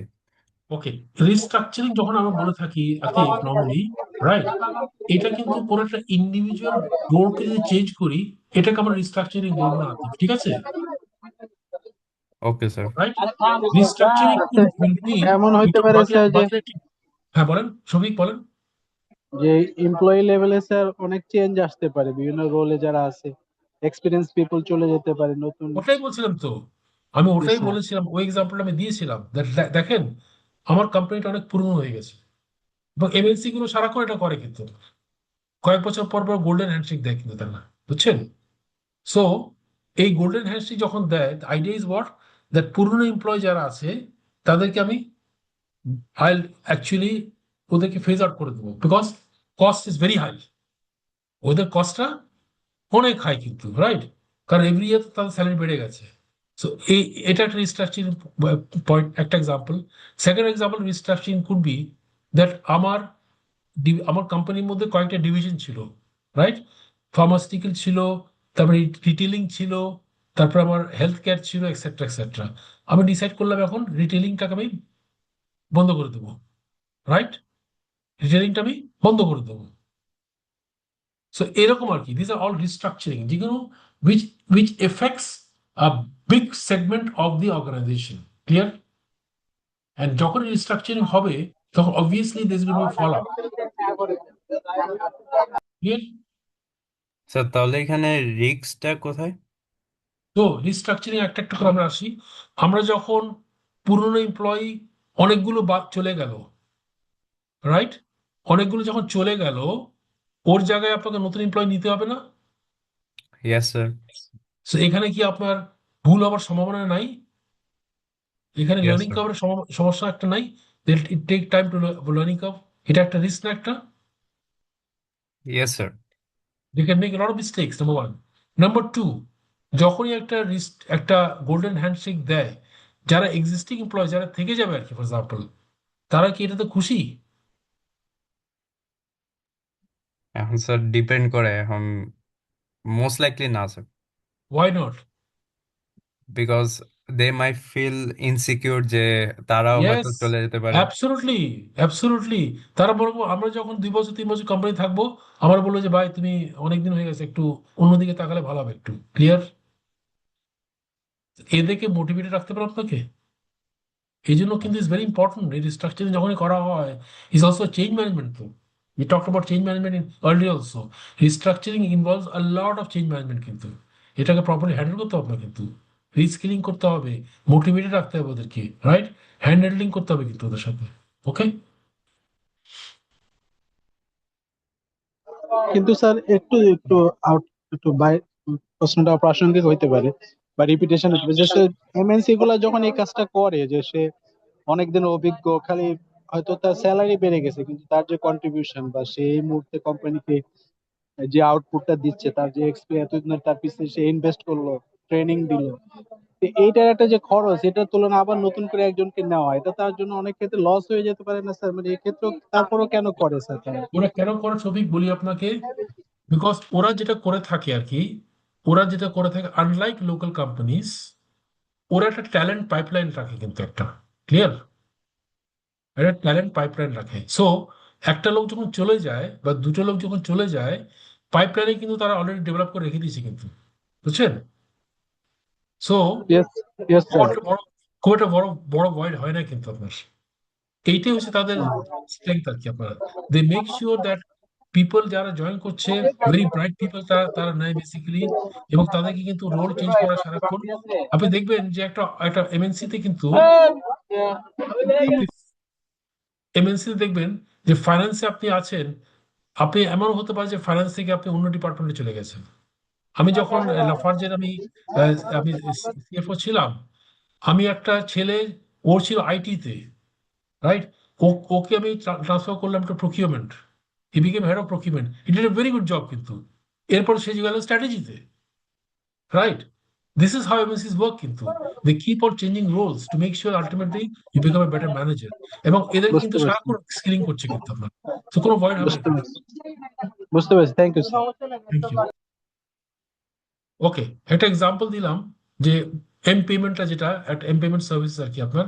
সো হোয়াট আর দে আপনার critical success factors if you look industry wise basically।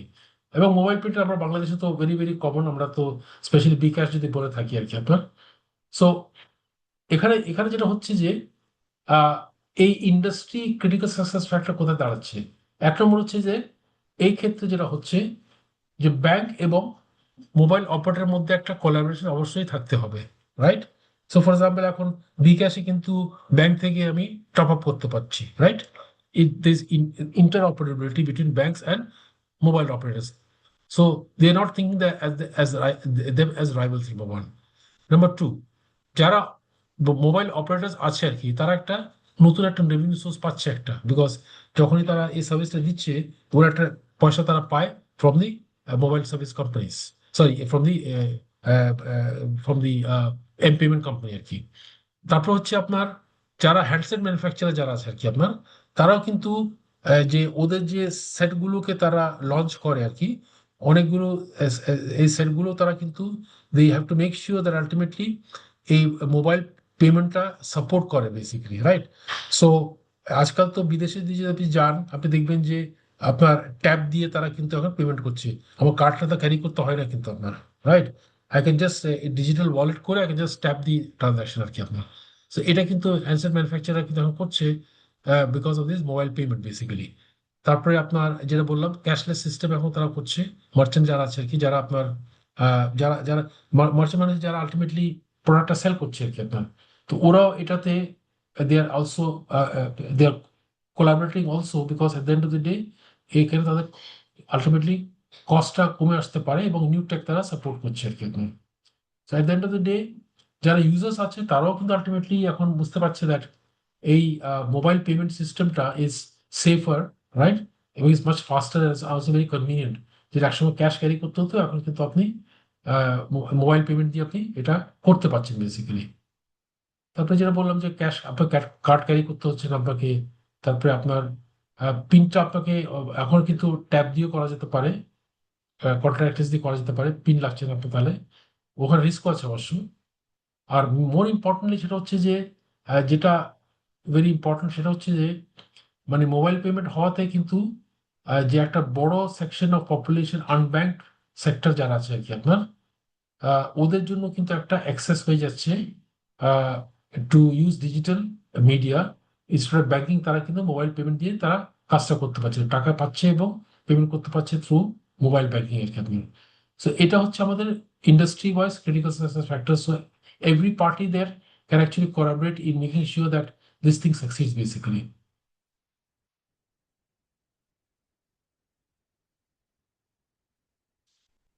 Clear?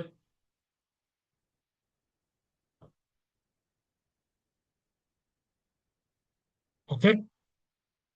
Any questions, anyone?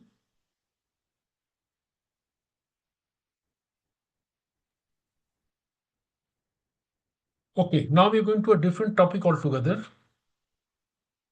Resource audit. So the idea of a resource audit is to understand whatever assets I have got in the organization. When we say assets, it could be different types, physical assets, IP assets, whatever it is, okay? But by doing this audit, I'm trying to assess to what extent I have got strategic capability. How strong is my strategic capability?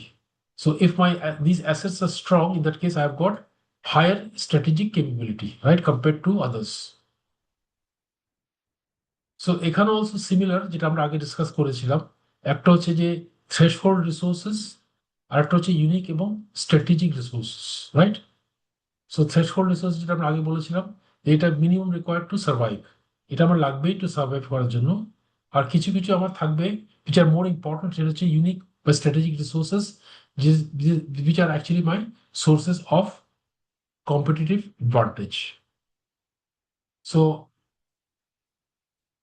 এখন if I can এই resource base view যদি আমার থাকে একটা, if I can do resource audit, right, in that case these resources can be strategic themselves actually, এবং they are strategic as a matter of fact. So ultimately শুধু market serve করছি, ওটা তো that is of course important resource for me, but even these resource based views, যেটা resource যেগুলো identify করবো the my to see my strategic capability, এই resource themselves কিন্তু are also very strategic, যেটা আমরা দেখতে পারবো একটু পরে, স্পেশালি দি ইউনিক স্ট্র্যাটেজিক রিসোর্স যেগুলো আমরা বলছি, these are very strategically important for us আর কি, right? So at the end of the day, if I can do a good resource audit, in that case I will see that I can definitely add value কিন্তু, এবং এই add ভ্যালুটা আসবে specially from my sources of competitive advantage, যেগুলো আমার resources of competitive advantage, এখান থেকে কিন্তু ভ্যালুয়েশনটা আপনার আসবে আর কি আপনার। ওকে, সো এই পার্টটা আমাকে জাস্ট বুঝতে হচ্ছে যে রিসোর্স অডিটটা আমরা কেন করি, দুটো পার্টে করি, একটা হচ্ছে থ্রেশহোল্ড রিসোর্স, আর একটা ইউনিক স্ট্র্যাটেজিক রিসোর্স, এবং এটা করার পরে যেটা হচ্ছে যে this are actually adding strategic value to me in the business basically. So when we do a resource audit, we cover 5 areas: physical, intangible, human resource, financial resource, and technological resource. So it is very comprehensive actually, in fact. So we start with the physical resource. So আমার যতগুলো tangible asset আছে অর্গানাইজেশনে, buildings, machinery, vehicles, materials, inventory, supply chain assets, right? আমি প্রত্যেকটা রিসোর্সকে আমি audit করছি to understand এখান থেকে আমার স্ট্র্যাটেজিক কেবিলিটি কতটুকু আছে। লেটস টেক এক একটা করে এক্সাম্পল আমরা ধরি। বিল্ডিংস, ওকে, বিল্ডিংস। এখন বিল্ডিংগুলো, আমার যে বিল্ডিংগুলো আছে আমি যে ডিজাইন করেছি আর কি, these are very energy efficient, এখানে আমার এনার্জি কম ইউজ করতে হয়। These are green buildings for example, let's say, তো আমার কিন্তু এনার্জি কস্ট অনেক কম, right? So definitely is a strategic advantage for you. Machinery for example, state of the art machinery, PLC control পুরোপুরি, এবং বেস্ট সোর্স থেকে মেশিনটা আমি নিয়ে এসেছি। সেম উইথ ভেহিকলস অলসো, যেরকম টাইপের ভেহিকেল আমার লাগছে এগুলো আমার আছে। র মেটেরিয়াল যেটা আমি সোর্সিং করি, প্রপার সোর্সিং করে থাকি আমি। সাপ্লাই চেইন অ্যাসেট যতগুলো আছে আমার ইন টার্মস অফ ইনবাউন্ড এবং আউটবাউন্ড লজিস্টিক্সের যতগুলো অ্যাসেট লাগছে আমার, এগুলো কোয়ালিটি কিরকম, এগুলো কি অ্যাপ্রোপ্রিয়েট কি না, যদি পেরিশেবল গুডস, আমি যদি লেটস সে আহ, আহ, আমি আমি প্রসেস ফুড নিয়ে আমি ব্যবসা করছি। আমার প্রসেস চিকেন থেকে নিয়ে, পরোটা থেকে নিয়ে কয়েকটা কোম্পানি আছে না, তো ওদের জন্য ভেরি ইম্পর্টেন্ট হচ্ছে যে রেফ্রিজারেটর অ্যাসেট, রেফ্রিজারেটর ফ্যান থাকতে হবে। তারপরে যেসব আউটলেটে তারা বিক্রি করে, ওইসব আউটলেটে ওখানে আপনার ফ্রিজ থাকতে হবে আপনার, রাইট? এগুলো সাপ্লাই চেইন এবং অনেক সময় তারা নিজেরাই প্রোভাইড করে। বড় বড় আউটলেট যারা আছে তাদেরকে নিজেরাই প্রোভাইড করে, ভাই এই ফ্রিজটা আপনার দিলাম, মাল করে এখানে রাখবেন কিন্তু আপনার, ভেরি কমন কিন্তু। সো এটা হচ্ছে আমাদের ফিজিক্যাল রিসোর্স অডিটটা আর কি বেসিক্যালি। তো আইডিয়া হচ্ছে যে এখান থেকে বুঝতে পারবে আমার স্ট্র্যাটেজিক ক্যাপাসিটি কতটুকু আছে, আমার efficiency, productivity and ability to support অপারেশনসটা কতটুকু আছে through my physical resources. Clear? Now, the second one is more important, intangible resources, right? এবং these are the things that really can provide sustainable competitive advantage. আমরা already কয়েকটা discussion already করে ফেলেছি। Brand strength বা brand equity যেটা আমরা বললাম, the most important part. আমার যদি একটা স্ট্রং পেটেন্ট থাকে, আমার যদি স্ট্রং ট্রেডমার্ক থাকে, আমার গুডউইল যদি থাকে যে না এটা একটা রিলায়েবল কোম্পানি, একটা রেপুটেশন এর goodwill go together, customer loyalty যদি স্ট্রং হয়ে থাকে, আমার যদি এক্সটার্নাল রিলেশন যেটা বলেছিল জনকে ভালো থাকে, in that case these are intangible resources for me. এবং এগুলো কিন্তু কম্পিউটার ইজিলি কপি করতে পারবে না। These are sustainable sources of sustainable competitive advantage, SCA, right? Sources of sustainable competitive advantage. 3 number, human resource, এবং very important resource, we keep on saying all the time. এখানে হচ্ছে যে organizations, people and capabilities, right? These are the human resources we are talking about. Okay, so uh, so for example, we know we can talk about employee skills, right? যে আপনার employee, আপনার organisation যারা আছে আর কি, তাদের hard skills কিরকম, তাদের সফট স্কিলস কিরকম, তাদের ইমোশনাল ইন্টেলিজেন্স কিরকম, তাদের অ্যাটিটিউড কিরকম, ভেরি ইম্পর্টেন্ট কিন্তু আপনার। That defines an organization actually, in fact তাদের নলেজটা কতটুকু, right? In terms of each employee, তাদের নলেজ কতটুকু আছে, ট্যালেন্ট কতটুকু আছে, ক্রিয়েটিভিটি, কালচার, আর দে মোটিভেটেড, ট্রেনিংটা ঠিকভাবে হয় কিনা, right? So idea is that এখান থেকে আমি ওয়ার্কফোর্স কোয়ালিটি বুঝতে পারবো। ফ্লেক্সিবিলিটি আমি দেখবো যে কতটুকু আমি ফ্লেক্সিবিলিটি অফার করছি to my employees in terms of hybrid working, in terms of gig working. Gig মানে হচ্ছে ফ্রিলান্সিং আর কি আপনার, and ability to deliver services and innovation, right? So এটা হচ্ছে human resource, very important for any organization. এবং আমাকে resource audit করার সময় এটাও দেখতে হবে actually, to understand my strategic capability. Because this is not short term, this is long term কিন্তু। Human resource যদি strong থাকে in terms of skills, knowledge, talent, creativity, culture যদি আমার strong থাকে, in that case organization will have an advantage over competition.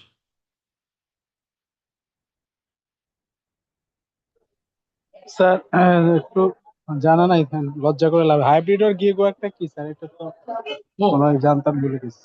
okay. So hybrid work মানে হচ্ছে যে এক সময় তো আপনার নিশ্চয় মনে আছে যে যখন কোভিড হয়েছিল তখন পুরোপুরি ওয়ার্ক ফ্রম হোম করে দেওয়া হয়েছিল, correct? Right? Yes sir.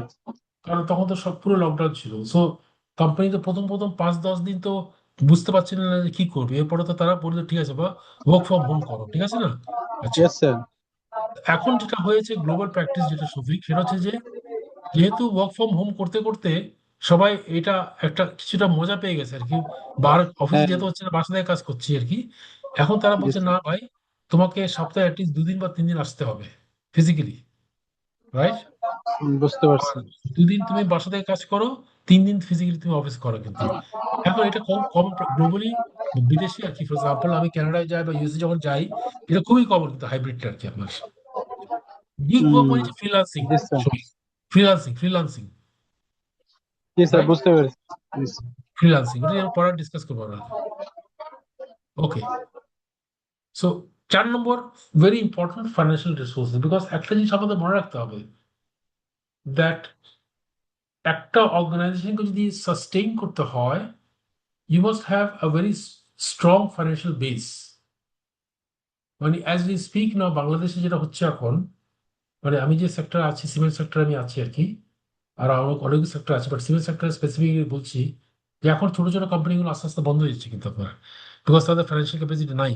Bank এখন লোন তার দিচ্ছে না, they not getting loans from banks, they can't open LCs, they don't have the funds to do to sell or credit also কাস্টমারদেরকে, বরং customer দিয়ে হচ্ছে ভাই কিছু অ্যাডভান্স টাকা দেন, মালটা আপনাকে আমি দেবো। কাস্টমার বলছে ভাই আমি তো ক্রেডিট পাই ওই অন্য পার্টি থেকে, আপনার অ্যাডভান্স টাকা কেন আমি দেবো। সো এটা ভেরি ইম্পর্টেন্ট, কিন্তু এই ডেপথ ইন ফাইন্যান্সিয়াল রিসোর্স আপনাকে থাকতে হবে, রাইট? সো আমাকে দেখতে হবে আমার অর্গানাইজেশনে how strong is my financial capability. একটা তো হতে পারে যে আপনার রিটেন প্রফিট যদি যত বেশি বাড়বে আর কি, আপনার your capacity is much more, right? You can dig deeper. Loss হলেও কিন্তু এটা কিছু আপনার আপনি সার্ভাইভ করছেন। তারপরে আপনার ইকুইটি লোনস কিরকম আছে, কি প্রপোর্শন আছে, লিকুইডিটি কিরকম আছে, আপনার ক্রেডিট লাইন কতটুকু আছে, very important, very important. So idea হচ্ছে যে to understand what is my financial strength to survive আর কি, ability to raise funds, right? যে আমি কত সহজে টাকা তুলতে পারি, এটাও ভেরি ইম্পর্টেন্ট অলসো, বিকজ আমি যদি একটা রেপিউটেড অর্গানাইজেশন হই, তাহলে কিন্তু যখন টাকা তুলতে যাব মার্কেট থেকে, তখন কিন্তু মার্কেট বলবে যে ও আচ্ছা এই কোম্পানি, হ্যাঁ এটা তো ভালো কোম্পানি, তো I can trust this company, ঠিক আছে, so I can easily raise funds. আর রিস্ক ক্যাপাসিটি আমার কতটুকু আছে, রাইট? রিস্ক ক্যাপাসিটি, রিস্ক নেওয়ার ক্যাপাসিটি কতটুকু আছে, that will depend upon also my financial strength also and strategic flexibility.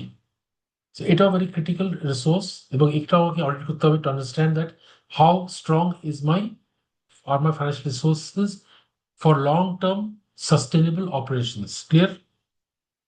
Clear? Yes sir. Okay. Last one but not the least, technological resources. So now this is in today's world এটা কিন্তু অনেক important হয়ে গেছে, এবং এটা একটা is a source of competitive advantage actually in fact. So এই কারণে আমি যখন আমরা পর ডিসকাশন ডিটেলে করবো এটা নিয়ে, যে অর্গানাইজড যে টেকনোলজিক্যাল অ্যাসেটস আছে, ডিজিটাল কেপাবিলিটিস আছে, এটাও কিন্তু আমাকে অ্যাসেস করতে হবে। So IT systems for example let's সে, যে আমার যে বর্তমানে আইটি সিস্টেম যেগুলো আছে, রাইট, এগুলো how good this are in today's context. So for example আমার একটা রোবাস্ট রোবাস্ট এইচআর সিস্টেম আছে, রোবাস্ট, আমার একটা রোবাস্ট ইআরপি একটা আছে, রাইট? তারপরে আমার রোবাস্ট একটা সিআরএম আছে, customer relationship management for example, robust একটা আছে।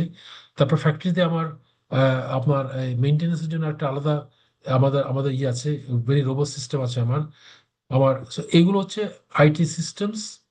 ডিজিটাল ইনফ্রাস্ট্রাকচার বলতে আমরা মিন করি যে at the end of the day অনেকগুলো ইনফ্রাস্ট্রাকচার, তার মধ্যে আপনার নেটওয়ার্কস, ক্লাউড ক্লাউড কম্পিউটিং, এগুলো ডিজিটাল ইনফ্রাস্ট্রাকচারে পড়ে যায়। Automation, cloud tools, cyber security, robotics, এগুলোর পরে আমরা ডিটেলে আলাপ করব। বাট ইন টুডেজ ওয়ার্ল্ড এগুলো কিন্তু অনেক ইম্পর্টেন্ট হয়ে যাচ্ছে, অনেক ইম্পর্টেন্ট হয়ে যাচ্ছে, এবং these are actually providing the edge now for companies যারা কিন্তু ভালো করছে, যারা প্রপারলি এগুলো করতে পারছে। অনেক সময় যেটা হয় দ্যাট আমরা একটা কাজ করি, আমরা একটা অটোমেশন করি, বাট এটা অনেকটা করি বিকজ আমি বলি যে ভাই আমি তো, আমার কোম্পানিতে এআই আছে, বা আমার একটা ইআরপি একটা আছে, রাইট? বা আমার স্যাপ আছে, এসিপি আছে for example let's say. But at the end of the day আমাকে অলওয়েজ মনে রাখতে হবে that is it appropriate for me, is it appropriate for me? That is more important compared to just saying that I've got an ERP system, I've got an AI based supply chain, for example, let's say. But at the end of the day, is it appropriate for me? That is also more important also. So focus is, of course, the ability to innovate. এটা efficiency আপনার বাড়িয়ে দেবে আপনার, basically the idea is that can we compete through technology, এবং definitely technology in today's world is a business enabler now. যারা technology embrace করছে না তারা কিন্তু অনেক অনেক পিছিয়ে পড়বে কিন্তু আপনার। ওকে, এইটা হচ্ছে 5টা area of resource audit. Okay, so to recap, একটা ফিজিক্যাল রিসোর্স আমরা বললাম, যেগুলো আমাদের ফিজিক্যাল যেগুলো আছে। নাম্বার 2 হচ্ছে ইনট্যাঞ্জিবল অ্যাসেটস, নাম্বার 3 হচ্ছে এমপ্লয়িজ বা human resource, number 4 financial, number 5 হচ্ছে টেকনোলজিক্যাল রিসোর্স। এটা হচ্ছে বেশ কম্প্রিহেন্সিভ আর কি, আপনার একটা রিসোর্সেস একটা একটা অর্গানাইজেশন লাগে ফর ইট টু সাকসিড। আমরা এই রিসোর্স অডিটটা করে থাকি টু আন্ডারস্ট্যান্ড দ্যাট এর স্ট্র্যাটেজিক কেপাবিলিটি কতটুকু আছে in the long term. Clear? Yes sir. Okay, Shall we take a break now? 8:32 হয়েছে, 8:33 আছে মোটামুট। সো 20 মিনিট ব্রেক নিয়ে আমরা 9টা বাজার 5 মিনিট আগে শুরু করি, আর 9টা শুরু করতে পারি। Okay, just to be give you some time for নামাজ টামাজ পড়ার জন্য। স্টার্ট at 9 o'clock, ঠিক আছে? Okay sir, okay sir, okay, thank you, thank you, thank you sir. Thank you.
Okay, so let's start now.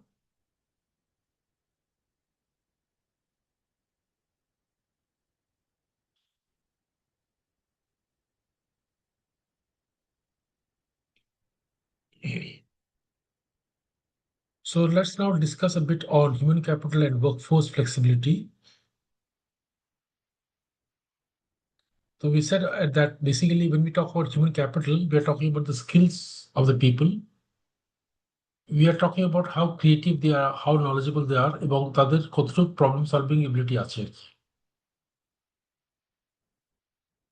So এই চারটা traits of human capital, skills, তারপরে creativity, knowledge and problem solving ability কতটুকু আছে। And how do you enhance human capital? The first and most important one is training and education.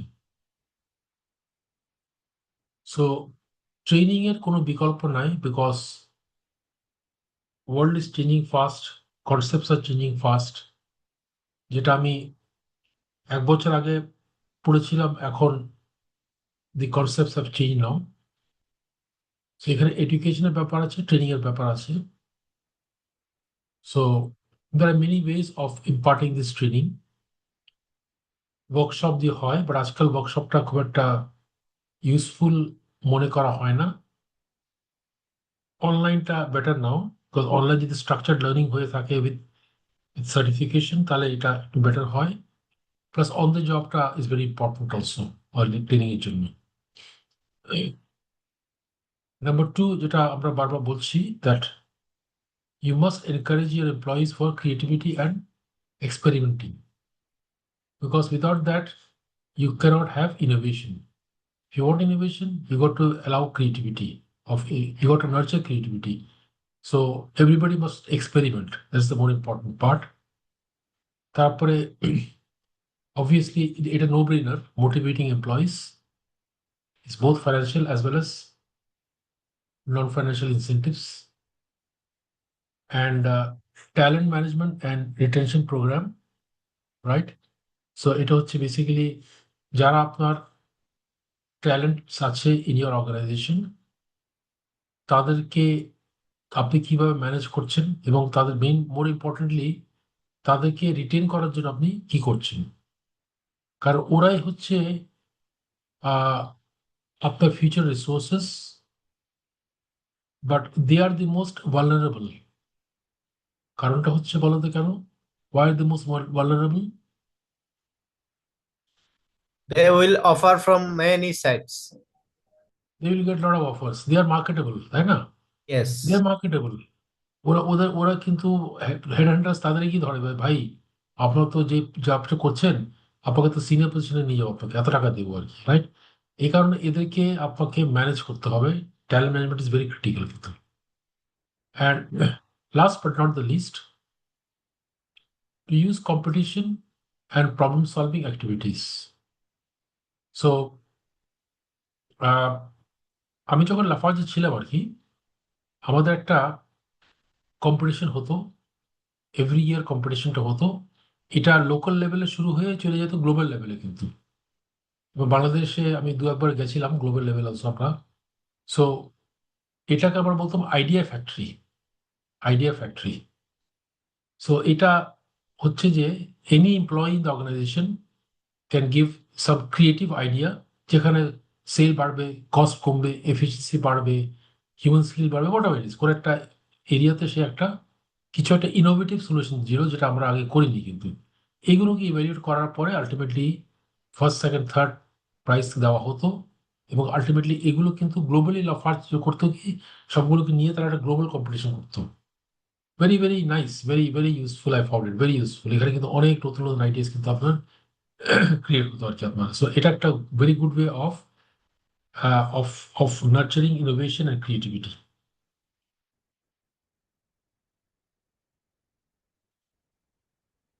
Now in terms of workforce flexibility, যেটা একটু আগে সৌভিক আমাকে প্রশ্ন করেছিল, এখন কিন্তু গ্লোবাল ট্রেন্ডটা অনেক পরিবর্তন হচ্ছে, স্পেশালি আফটার কোভিড আমরা দেখলাম আর কি। So the first one is flexible home and hybrid working আর কি। সো ফ্লেক্সিবল বলতে যে আপনার 9টা 6টা না, আপনি একটা ফ্লেক্সি টাইম পাবেন 8টা থেকে 10টা অফিসে আসার জন্য, আর ফেরত যাওয়ার জন্য আপনি আহ, এই 4টা থেকে 6টা বা 5টা থেকে 7টা এরকম একটা আর কি। এটা হচ্ছে flexi time.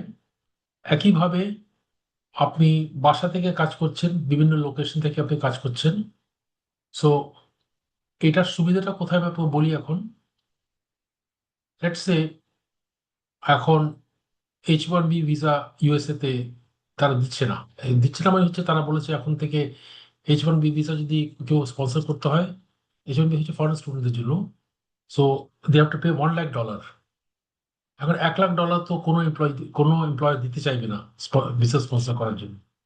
So what will happen now, very simple, সেটা হবে যে একটা বাংলাদেশি এমপ্লয়ি বা একজন ইন্ডিয়ান এমপ্লয়ি, একজন পাকিস্তানি এমপ্লয়ি যারা খুবই ভালো, তারা ইউএসএ তে না হয়ে তারা কিন্তু, এটা তো ভার্চুয়াল কাজ তো as far tech is concern, তো বাইরে থেকে সে কাজ করবে, ইন্ডিয়া থেকে কাজ করবে, বাংলাদেশ থেকে কাজ করবে আর কি। ডিফারেন্ট টাইম লোকের সে লোকেশন থেকে সে কাজ করতে পারবে। আচ্ছা, এবং এখন যেটা হয়ে গেছে that it is A lot of digital technology for group conferencing and group working basically. Zoom তো আমরা সবাই জানি, টিমস আমরা সবাই জানি, বা অন্যান্য ক্লাউড বেস সিস্টেম এখন আছে, ইভেন মাইক্রোসফট গুগল, গুগল আছে, গুগল মিটও আছে আপনার কিন্তু। এরকম অনেকগুলো এখন কিন্তু টিম ওয়ার্কিং এর জন্য ডিজিটাল টেকনোলজি এসে, যেখানে কিন্তু আমাকে ফিজিক্যালি আর থাকতে হচ্ছে না কিন্তু আপনি। অ্যান্ড এটার সুবিধাটা যে হচ্ছে যে একটা অফিস কস্ট কমে আসবে যদি আপনার ধরেন lot of people are working from from home for example, let's say in that case আপনাদের অফিস স্পেস তো অত বেশি লাগছে না কিন্তু আপনার, অটোনমিটা বাড়ছে একটু, people feel more independent, work life ব্যালেন্সটা বেটার, বাসায় থাকছেন। এবং এটাতে যেটা হচ্ছে যে যারা ট্যালেন্ট আছে তারা কিন্তু, এটা একটা একটা plus point, right, is a sweetener for the mills. But at the same time there are challenges also, যেটা এখন দেখা যাচ্ছে আর কি। একটা হচ্ছে যে there is weak managerial insight, right. So physically থাকলে সবাইকে দেখছি যে কাজ করছে কি কাজ করছে না, বাসায় থাকলে তাই বুঝতে পারবো যে কাজ করছে কি কাজ করছে না। ইভেন ফর এক্সাম্পল আমি আপনাদেরকে পড়াচ্ছি এখন অনলাইনে আর কি, সি কে আছে কে নাই, কে অ্যাটেন্ড করছে কিনা ক্লাসে, বা আমার মনোযোগ দিচ্ছে কিনা আর কি। সো এটা একটা চ্যালেঞ্জ হয়ে যায় for online. Risk of isolation, so ultimately এটাও কিন্তু দেখা গেছে দ্যাট নিজে মানে বাসায় একা কাজ করলে অনেক সময় ইউ গেট ডিপ্রেসড আর কি আপনার।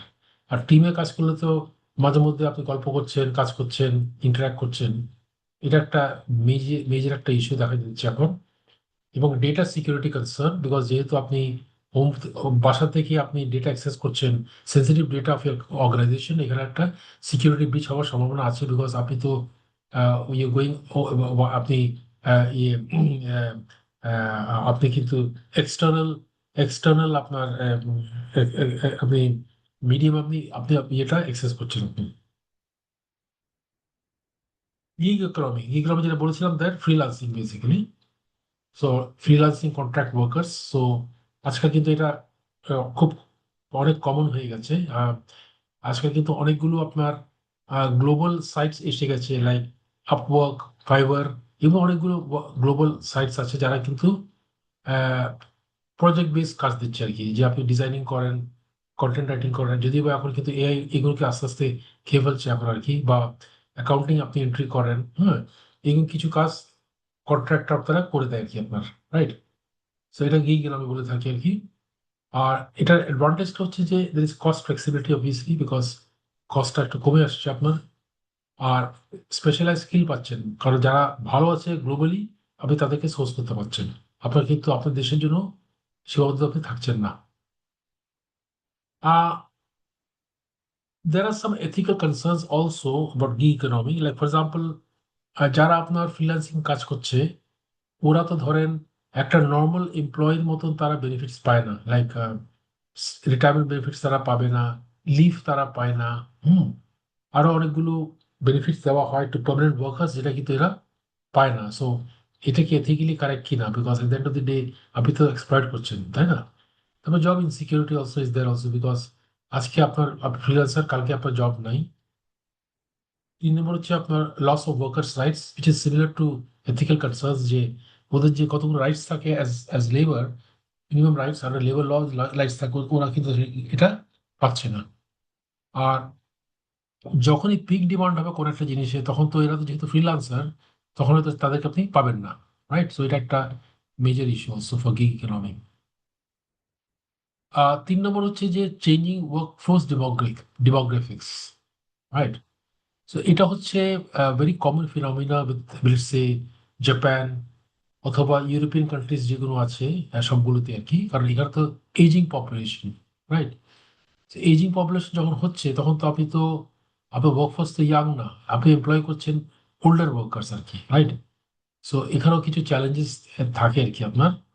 সো এটাতে যেটা হয় দ্যাট আপনার কিছুটা ফ্লেক্সিবল রিটায়ারমেন্ট অপশন আপনাকে দিতে হবে আর কি। কিরকম?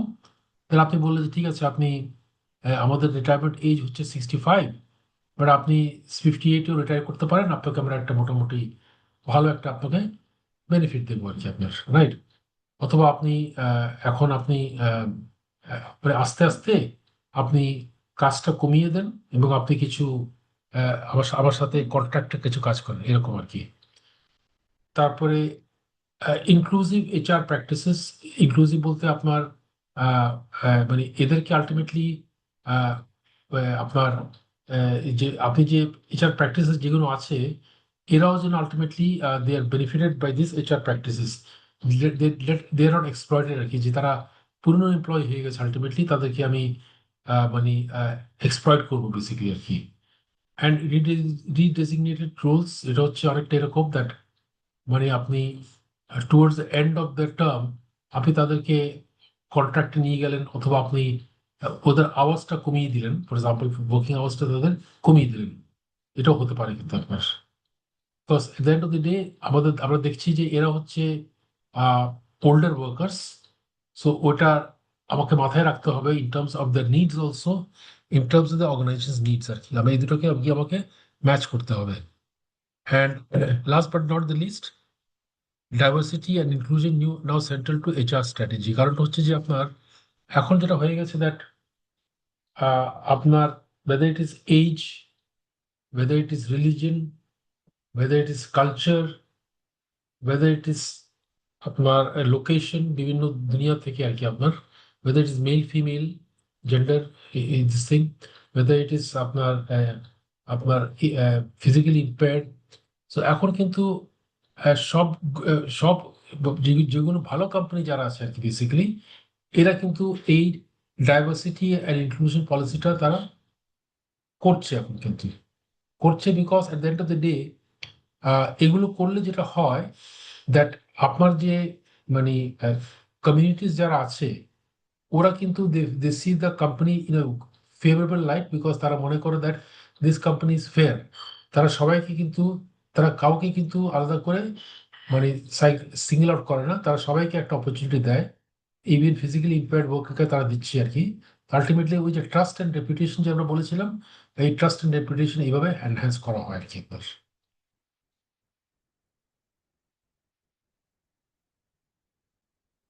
Now we come to a very important discussion on technology resources, right? So আমরা তো ইনফ্যাক্ট ওই যখন আমরা ডিসকাস করেছিলাম 5টা রিসোর্স অডিটের মধ্যে, তার মধ্যে টেকনোলজি বলস দেম, থার্ডটা ছিল এমপ্লয়ি আর কি আপনার, রাইট? ফোর্থ ছিল ফাইন্যান্সিয়াল, ফার্স্ট ছিল ফিজিক্যাল অ্যাসেট, সেকেন্ড ছিল intangible asset. So technology resource is also very critical in today's context, যেটা আমরা বারবার বলছিলাম। সো ফার্স্ট থিং হচ্ছে যে how does it contribute to the organisation.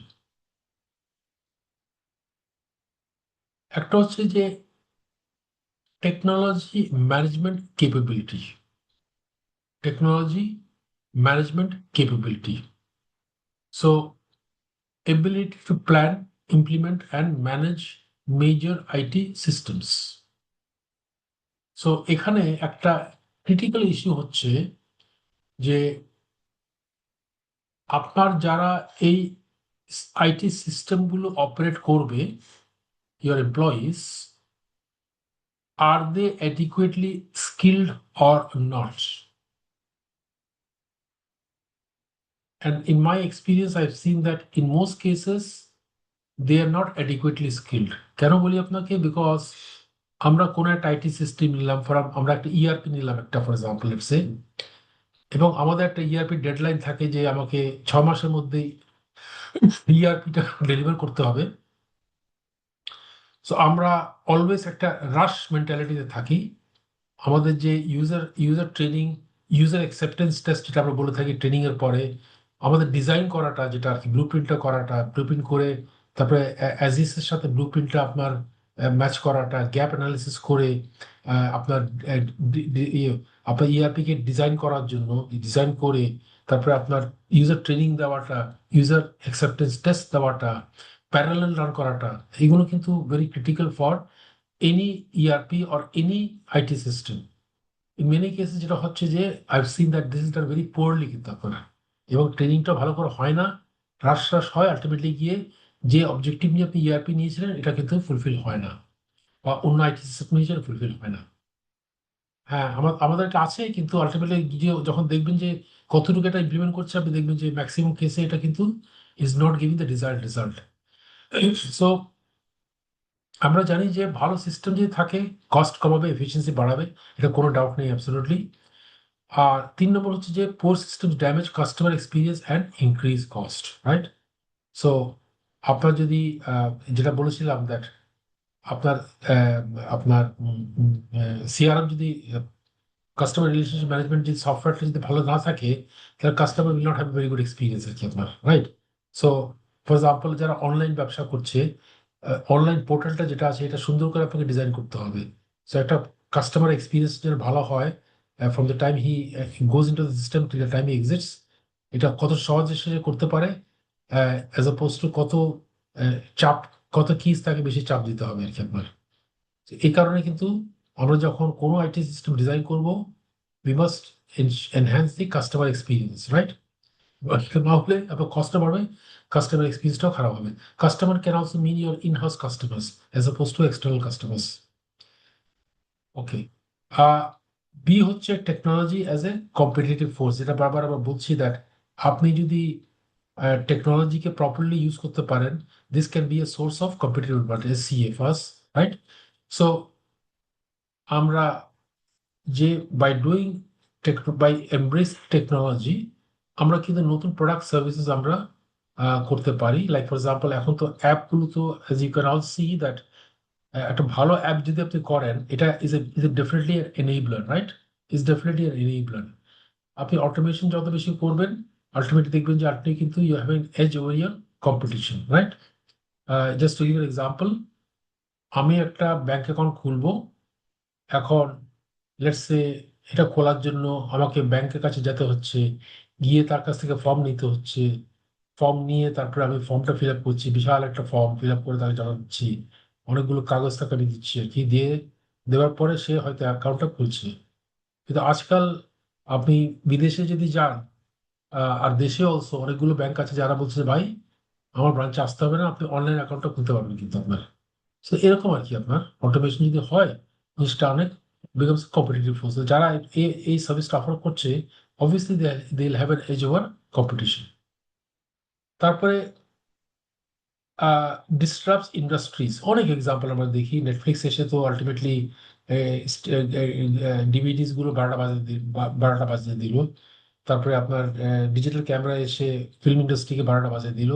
Digital music এসে হয়ে গেল। সো এগুলো কিন্তু প্লাস অনলাইন রিটেল অলসো, এখন আপনার ব্রিক এন্ড মর্টার রিটেলটা আস্তে আস্তে ফেজ আউট হয়েছে। বিদেশে তো অনেকটা ফেজ আউট হয়ে গেছে, বাংলাদেশে এখনো হয়নি, but is a question of time basically. আর 3 নম্বর হচ্ছে যে definitely it boosts productivity for the organization, productivity অনেক বাড়িয়ে দেয়, বাট অলসো রিস্কও বাড়ে অ্যাজ এ রেজাল্ট, বিকজ এখন cyber security risk is a big risk, system ফেলিয়ারটা also is big risk also. তো আরো অনেক রিস্ক আছে, we all know about the IT risk আর কি আপনার, রাইট? তারপরে আসছে আপনার কোভিড-19 আসার পরে কিছু নতুন ইনোভেশন বলতে পারেন হয়ে গেছে আর কি আপনার। First one is online shopping, right? এটা কিন্তু এখন খুবই কমন হয়ে গেছে, যেটা একসময় আমরা চিন্তা করতে পারতাম না। এখন কিন্তু অনলাইন শপিংটা, ই কমার্সটা অনেক বেড়ে গেছে বাংলাদেশে, রাইট? সো আপনি দেখেন ফেসবুক মার্কেট প্লেস বলেন, ভেরি ভেরি অ্যাক্টিভ কিন্তু, very very very vibrant Facebook market প্লেসটা। তারপরে আপনার আরো অনেক অনলাইন সব যেগুলো দারাজ আছে বা এগুলো ভেরি ভেরি অ্যাক্টিভ না, ভেরি অ্যাক্টিভ। চাল ডাল দারাজ এরা অনেক আছে, অনেক হয়ে গেছে এখন কিন্তু আপনার। তারপরে অটোমেটেড ডেলিভারি অলসো। তারপরে rapid adoption of digital contactless payments, যেটা আমরা দেখলাম আর কি। সো এখন তো অনেকগুলো কার্ড কন্ট্যাক্টলেস হয়ে গেছে আর কি আপনার, বা ডিজিটাল পেমেন্টও এখন করা যাচ্ছে আপনার। এরপর হচ্ছে আপনার রিমোট ওয়ার্ক, যেটা আমরা ডিসকাস করলাম। এটা কোভিড আসার পরে এটা হয়েছে, এবং virtual collaboration through Teams, Zoom etcetera আর কি আপনার। তারপরে rise of health and remote diagnostics, এটা একটা টেলিমেডিসিনটা কিন্তু আস্তে আস্তে বাংলাদেশে অনেক ইমপ্রুভ করছে। কারণ গ্রামে গঞ্জে ফর এক্সাম্পল লেটস সে ভালো ডাক্তার আপনি ঢাকার ডাক্তার তো পাচ্ছেন না তো। সো একমাত্র উপায় হচ্ছে টেলিমেডিসিন। টেলিমেডিসিন দিয়ে অনেকে কিন্তু এই সার্ভিসটা এখন দিচ্ছে কিন্তু আপনি। তারপরে সাপ্লাই চেইন 4, এটা ইজ এ বিগ ইস্যু, যেটার উপর ডিসকাস করবো। IoT, big data and blockchain discuss করবো আমরা। আর robotics don't use more in labour intensive sectors. So এখন বিদেশে যদি আপনি যান, আপনি দেখবেন যে অনেকগুলো রেস্টুরেন্টে কিন্তু জাপানে কিন্তু এখন তারা রোবটস আপনাকে সার্ভ করছে কিন্তু আপনার, রাইট? রোবটস আপনাকে সার্ভ করছে। তারপরে drones are also being used. কোথায় ইউজ করছেন? রিমোট লোকেশনে, রাইট? যেখানে হয়তো আপনার রাস্তাঘাট ভালো না, হ্যাঁ, রাস্তাঘাট পুয়ার কন্ডিশন আছে আর কি আপনার, আপনি ড্রোন দিয়ে পাঠিয়ে দিলেন, ভেরি ইউজফুল, রাইট? প্যাকেট ডোনার সাথে লাগিয়ে দিলেন, সে গিয়ে আপনার ওখানে রিটেল পয়েন্টে ড্রপ করে দিলেন, very simple, much cheaper compare to আপনার আপনি যদি ট্রান্সপোর্ট করে পাঠান বেসিক্যালি। আর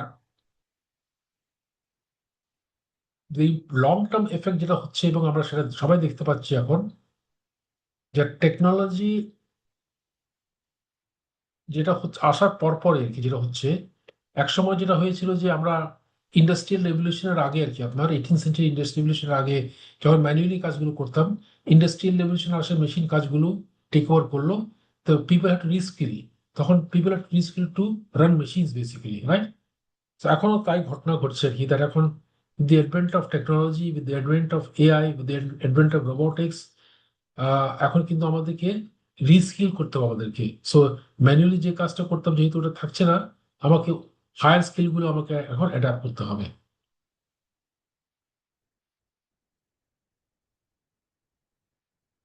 আমরা ফাইন্যান্সিয়াল রিসোর্স নিয়ে একটা কথা বলেছিলাম, দ্যাট আমাকে এসেস করতে হবে। ওয়ান অফ দ্য রিসোর্সেস যেটা বলেছিলাম, রিসোর্স অডিটের মধ্যে ফাইন্যান্সিয়াল একটা ছিল।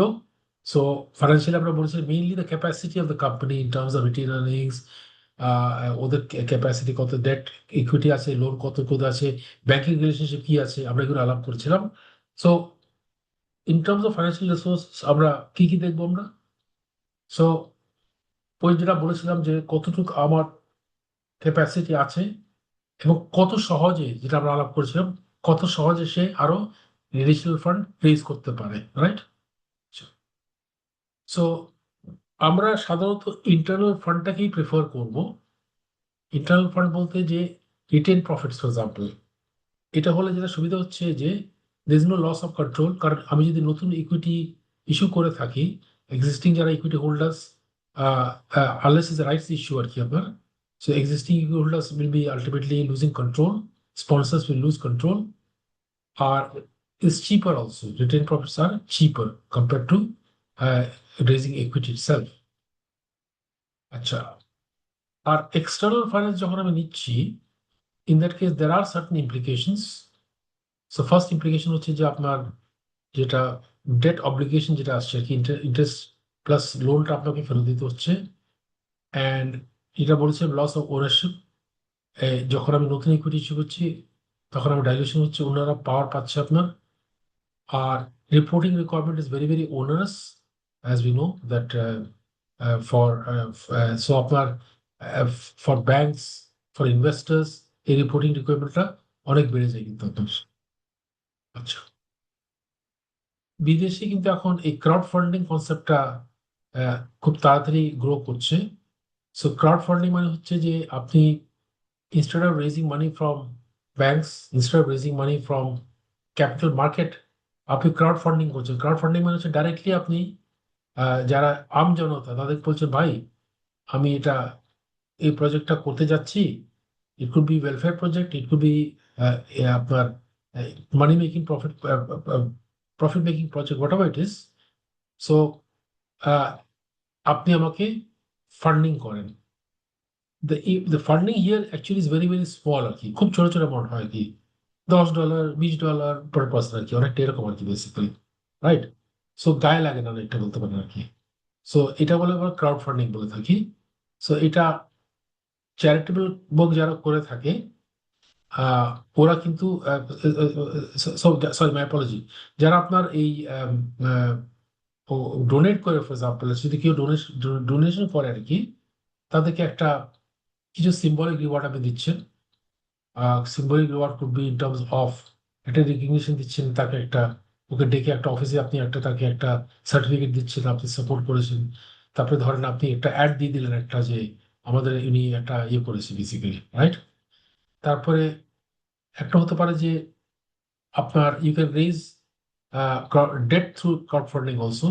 সো আপনার যারা আপনাকে ডেট দিচ্ছে, আপনি ওটার উপরে তারা ইন্টারেস্ট পাবে। আর ইকুইটি ক্রাউড ফান্ডিং হচ্ছে আপনি শেয়ারে তারা ইনভেস্ট করছে আর কি বেসিক্যালি, রাইট? আর আরেকটা ইম্পর্টেন্ট থিং হচ্ছে যে বিকজ অফ টেকনোলজি নাও, এখন আমরা ইজিলি কিন্তু যে কোনো আমরা যখন ফান্ড রেজ করি, আমরা কিন্তু গ্লোবালি এখন রেজ করতে পারবো, যেটা আগে কিন্তু বিকজ অফ টেকনোলজিক্যাল লিমিটেশনস আমাকে ন্যাশনাল লেভেলে রেজ করতে হতো। এখন কিন্তু I can raise at global level. So crowd funding যখন আমি করছি, I can go to all countries in the world. ভাই আপনি ইনভেস্ট করেন, যদি unless there is capital restriction, আপনি কিন্তু ইজিলি এটা করতে পারছেন আর কি। ওকে, স্যার ক্রাউড ফান্ডিংটা স্যার একটু কি বলতেন স্যার, একটু বুঝতে পারি না। ও জি স্যার, বুঝতে পারি না স্যার। আচ্ছা, okay, let me explain to you Shafiq. Ah, আমি আচ্ছা, let's start with example of a company. ঠিক আছে শফিক, একটা কোম্পানি ও ক্যাপিটাল রেজ করতে পারে, ইকুইটি রেজ করতে পারে না? ইকুইটি, তো সে আইপিও করে না? জি স্যার, পারে স্যার। আইপিও করে, তাই না? আইপিও করে, রাইট? তো আইপিও যখন করে, অনেক ইনভেস্টার আসে এবং বড় বড় ইনভেস্টার আসবে, কেউ কেউ ইনস্টিটিউশনাল ইনভেস্টার্স, যারা মার্চেন্ট ব্যাংক, ইনভেস্টমেন্ট ব্যাংক, তারা বড় স্টেক তারা আইপিওতে পার্টিসিপেট করে। ছোট ছোট রিটেল ইনভেস্টর আছে, আবার হাই নেটওয়ার্থ ইন্ডিভিজুয়াল আছে, পিপল হ্যাভ গট মানি, তারা কিন্তু আইপিও শেয়ার কিনছে, কারেক্ট? অথবা সে শেয়ার ইস্যু না করে সে লোন নিতে পারে, সে বন্ড ইস্যু করতে পারে না, সে ডিবেঞ্চার ইস্যু করতে পারে না, রাইট? সো সে ওটাও করতে পারে। সে ইনস্টেড অফ শেয়ার সে করতে পারে যে ভাই আমার আমার বন্ডটা আপনি কেনেন, রাইট? এটা ইন্টারেস্ট হচ্ছে এত%, কুপন হচ্ছে এত%, clear? In all this cases যেটা হচ্ছে দ্যাট আপনার এখানে অনেক বড় বড় ইনভেস্টারও আসে, তাই না? বড় বড় ইনভেস্টার আসে, মার্চেন্ট ব্যাংক আছে, ইনভেস্টমেন্ট ব্যাংক আছে, এরা কিন্তু তারপরে ফাইন্যান্সিয়াল ইনস্টিটিউশনস আছে, ব্যাংকস আছে, ইন্স্যুরেন্স কোম্পানিজ আছে, রাইট? তারপরে আপনার মিউচুয়াল ফান্ড কোম্পানিজ আছে, অ্যাসেট ম্যানেজমেন্ট কোম্পানিজ, এরা সবাই কিন্তু আইপিএতে বড় পার্টিসিপেশন করে কিন্তু। একইভাবে যখন বন্ড ইস্যু করে, same thing happens also, that there are big investors, medium investors, small investors. In the case of crowdfunding যেটা হচ্ছে Shafiq, it is similar, right? So আমি বলছি যে পাবলিককে ডাইরেক্টলি বলছি যে ভাই আপনি আমি এই প্রজেক্টটা করতে যাচ্ছি, আপনি পার্টিসিপেট করেন। তো এই ক্ষেত্রে যেটা হয়ে থাকে, that the investments are very small, কিন্তু দে দে দে দে bank more upon the numbers, right? যে আমার 1 লাখ, আপনার ক্রাউড আমাকে ক্রাউড শব্দটা থেকে আমি বুঝতে পারছি তো, যে অনেকগুলো, অনেক, রাইট? তো অনেক যদি হতে হয়, ছোট অনেক যদি ছোট হতে অনেক হয়, এরকম স্যার। ছোট ছোট অনেক, এক্স্যাক্টলি। $10 $20, ভাই বললাম তো আপনার, তো ডোনেশন দিচ্ছে $10, জানেন? $20 ডোনেশন দিচ্ছে, ঠিক আছে? কেউ কেউ ডোনেশন দিচ্ছে, আবার কেউ কেউ বলছে ঠিক আছে ধরো আমি তোমাকে $1000 দিলাম অ্যাজ ইকুইটি, আর 1000 দিলাম as a bond, as a loan basically, তুমি আমার ইন্টারেস্ট দাও, clear? The idea of crowdfunding is very simple, that here the number is very very big, কিন্তু huge, huge number, clear? Yes sir. এবং normally যেটা করা হয় crowd funding এর জন্য, একটা ওয়েবসাইট, অনেকগুলো আজকাল কিন্তু ওয়েবসাইট আছে, কিন্তু বিদেশে আপনি যদি যান দেখবেন যে ক্রাউড ফান্ডিং ওয়েবসাইটস কিন্তু ক্লিয়ার বুঝছেন Mushfiq, crowd funding websites. So মানুষ ইয়েস স্যার। সাধারণত এই ওয়েবসাইটগুলোতে যায় ওখানে, বিকজ এখানে অনেকগুলো কোম্পানি যারা আছে, অনেকটা অনেকটা জিনিসটা অনেকটা এরকম যে আজকে যদি দারাজ, আপনি দারাজ যদি ইউজ করে থাকেন, আপনি দেখবেন সাপ্লায়াররা কি করছে, দারাজ রেজিস্টার করছে না, করে তাদের মালটা বিক্রি করছে, কারেক্ট? জি স্যার। ক্রাউড ফান্ডিং জি এর স্যার। সিমিলার কিন্তু। ক্রাউড ফান্ডিং যেটা হচ্ছে যে আমি নিজে আইপিও না করে, আমি নিজে লোন রেজ না, বন্ড ইস্যু না করে, আমি একটা ক্রাউড ফান্ডিং ওয়েবসাইটে গিয়ে বললাম যে ভাই এই প্রজেক্ট আমি করতে চাইছি, তোমরা আমাকে ইনভেস্ট করো আর কি। ছোট ছোট ছোট মিডিয়াম বড়, বড়রা বেশি আসে না কিন্তু এখানে, মেইনলি ছোট এবং মিডিয়ামরা আসে কিন্তু ক্রাউড ফান্ডিং এ। Clear? Yes sir. Yes sir, clear. Thank you. Okay, now we discuss কিছুটা ডিসকাস করেছিলাম in terms of technological infrastructure কিভাবে ওয়ার্কফোর্সকে ফ্লেক্সিবিলিটি দেয়। সো আমরা বলেছিলাম যে either you're talking about remote working, either you're talking flexible working, or you're talking the gig economy, যেটাই হোক না কেন। সো কয়েকটা জিনিস আপনাকে অবশ্যই ইনশিওর করতে হবে। একটা হচ্ছে যে হার্ডওয়্যার সফটওয়্যার আপনাকে তাকে দিতে হবে, রাইট? বিকজ কেন দিতে হবে? বিকজ আপনি যে ল্যাপটপটা দিবেন, the laptop must have adequate firewall, তাই না? প্রপার ফায়ারওয়াল যদি না থাকে, আলটিমেটলি সিকিউরিটি ব্রিচ হতে পারে না। কারণ আপনি তো, আপনার যারা ইউজ করছে, যদি একটা ওদের ওয়াইফাই এর মধ্যে নেই, ওয়াইফাই, ওরা তো ওয়াইফাই ইউজ করছে তাই না? ওয়াইফাই করে তো অর্গানাইজেশনের ইয়েতে, আপনার ইয়েতে ঢুকছে, সার্ভারে ঢুকছে, কারেক্ট? এখন ওখানে যদি ওয়াইফাই যেহেতু যাচ্ছে, যদি তার ইয়েটা হ্যাক হয়ে যায়, very simple to hack basically, right? তাহলে তো বিপদে পড়ে যাবে অর্গানাইজেশন। এই জন্য কিন্তু যারা করে যে ওরা কিন্তু প্রত্যেকটা কোম্পানি যারা এই কাজগুলো করে নিজস্ব তাদের ল্যাপটপটা তারা দিয়ে দেয়, উইচ ইজ ভেরি সিকিউরিটি একদম, টু একদম হাই সিকিউরিটি একেবারে, আপনার ম্যালওয়্যার, আপনার ইয়ে অ্যান্টিভাইরাস সফটওয়্যার থেকে নিয়ে, আপনার ফায়ারওয়াল থেকে নিয়ে এগুলো করা থাকে আছে। তারপরে reliable internet and cloud systems, right? So either আপনার সার্ভার থাকলে, আপনার in both cases server internet লাগছে আপনার, either for your server of year or for the cloud systems. তারপরে also very important that work environment যেটা আছে this should be safe and ergonomic, মানে proper chair টেয়ার আপনার যেন থাকে, আপনার যে টেবিলটা আছে টেবিলটা যেন প্রপার হাইটে থাকে। কারণ এটা কিন্তু ম্যাটার্স আ লট, বাই দেবে ম্যাটার্স আ লট। লং, আমরা যারা অফিসে কাজ করি, ওয়ার্ক ফর 8-10 আওয়ার্স বসে থাকি আমরা, এবং বসে থেকে কিন্তু আমরা পশ্চার আমাদের ঠিক থাকে না, চেয়ার যেগুলো থাকে না এরগোনমিক্যাল ডিজাইন না, এবং আমাদের যে হা- চোখটা যে আমাদের একটা সার্টেন লেভেলে উচিত। ধরেন ল্যাপটপের দিকে আমি তাকাচ্ছি, আর আমি এখন ল্যাপটপ যেটা তাকাচ্ছি, আমি নিচের দিকে তাকাচ্ছি, কিন্তু এটা কিন্তু ultimately very bad for spondylitis, ব্যাকের জন্য কিন্তু আপনার। সো নর্মালি হওয়া উচিত যে you should look at straight, সোজা দেখা উচিত কিন্তু আপনার, কিন্তু আমি তো নিচে দেখছি এখন কিন্তু। So my work environment is not economic, right? আচ্ছা, তারপরে আমরা ডিসকাস করলাম এবার data security and cyber security protection, এটা তো উই অল আন্ডারস্ট্যান্ড।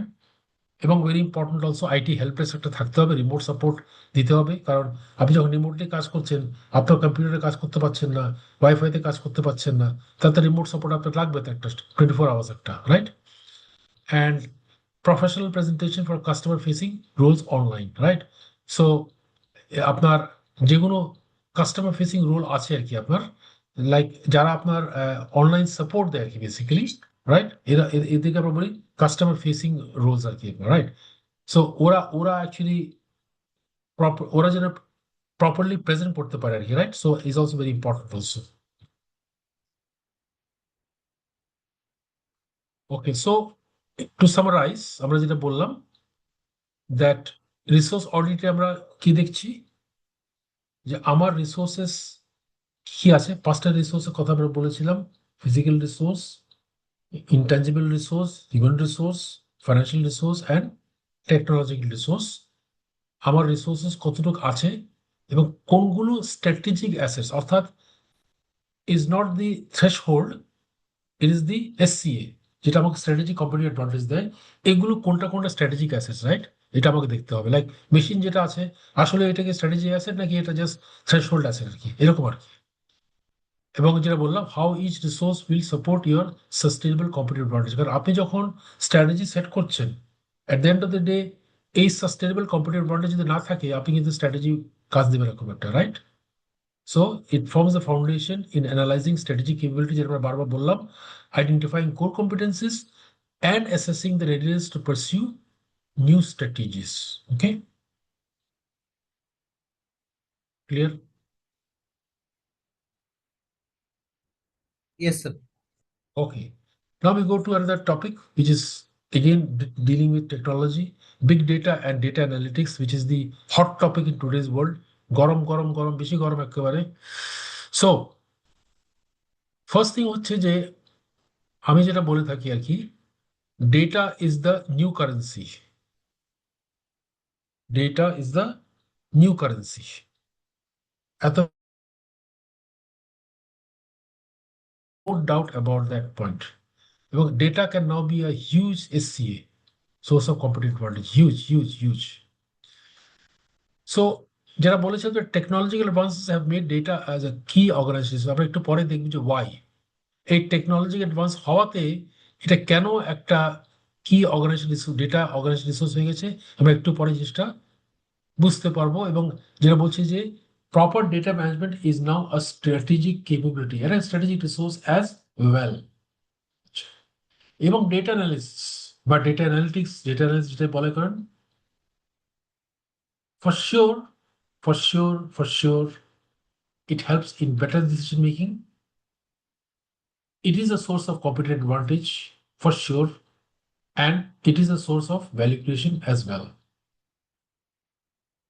So আমরা যখন রিসোর্স অডিট করি, আমরা যখন টেকনোলজিক্যাল রিসোর্সেস অডিট করি, তার মধ্যে এটা একটা বড় অংশ হওয়া উচিত in today's world, that how well do I manage and use my data.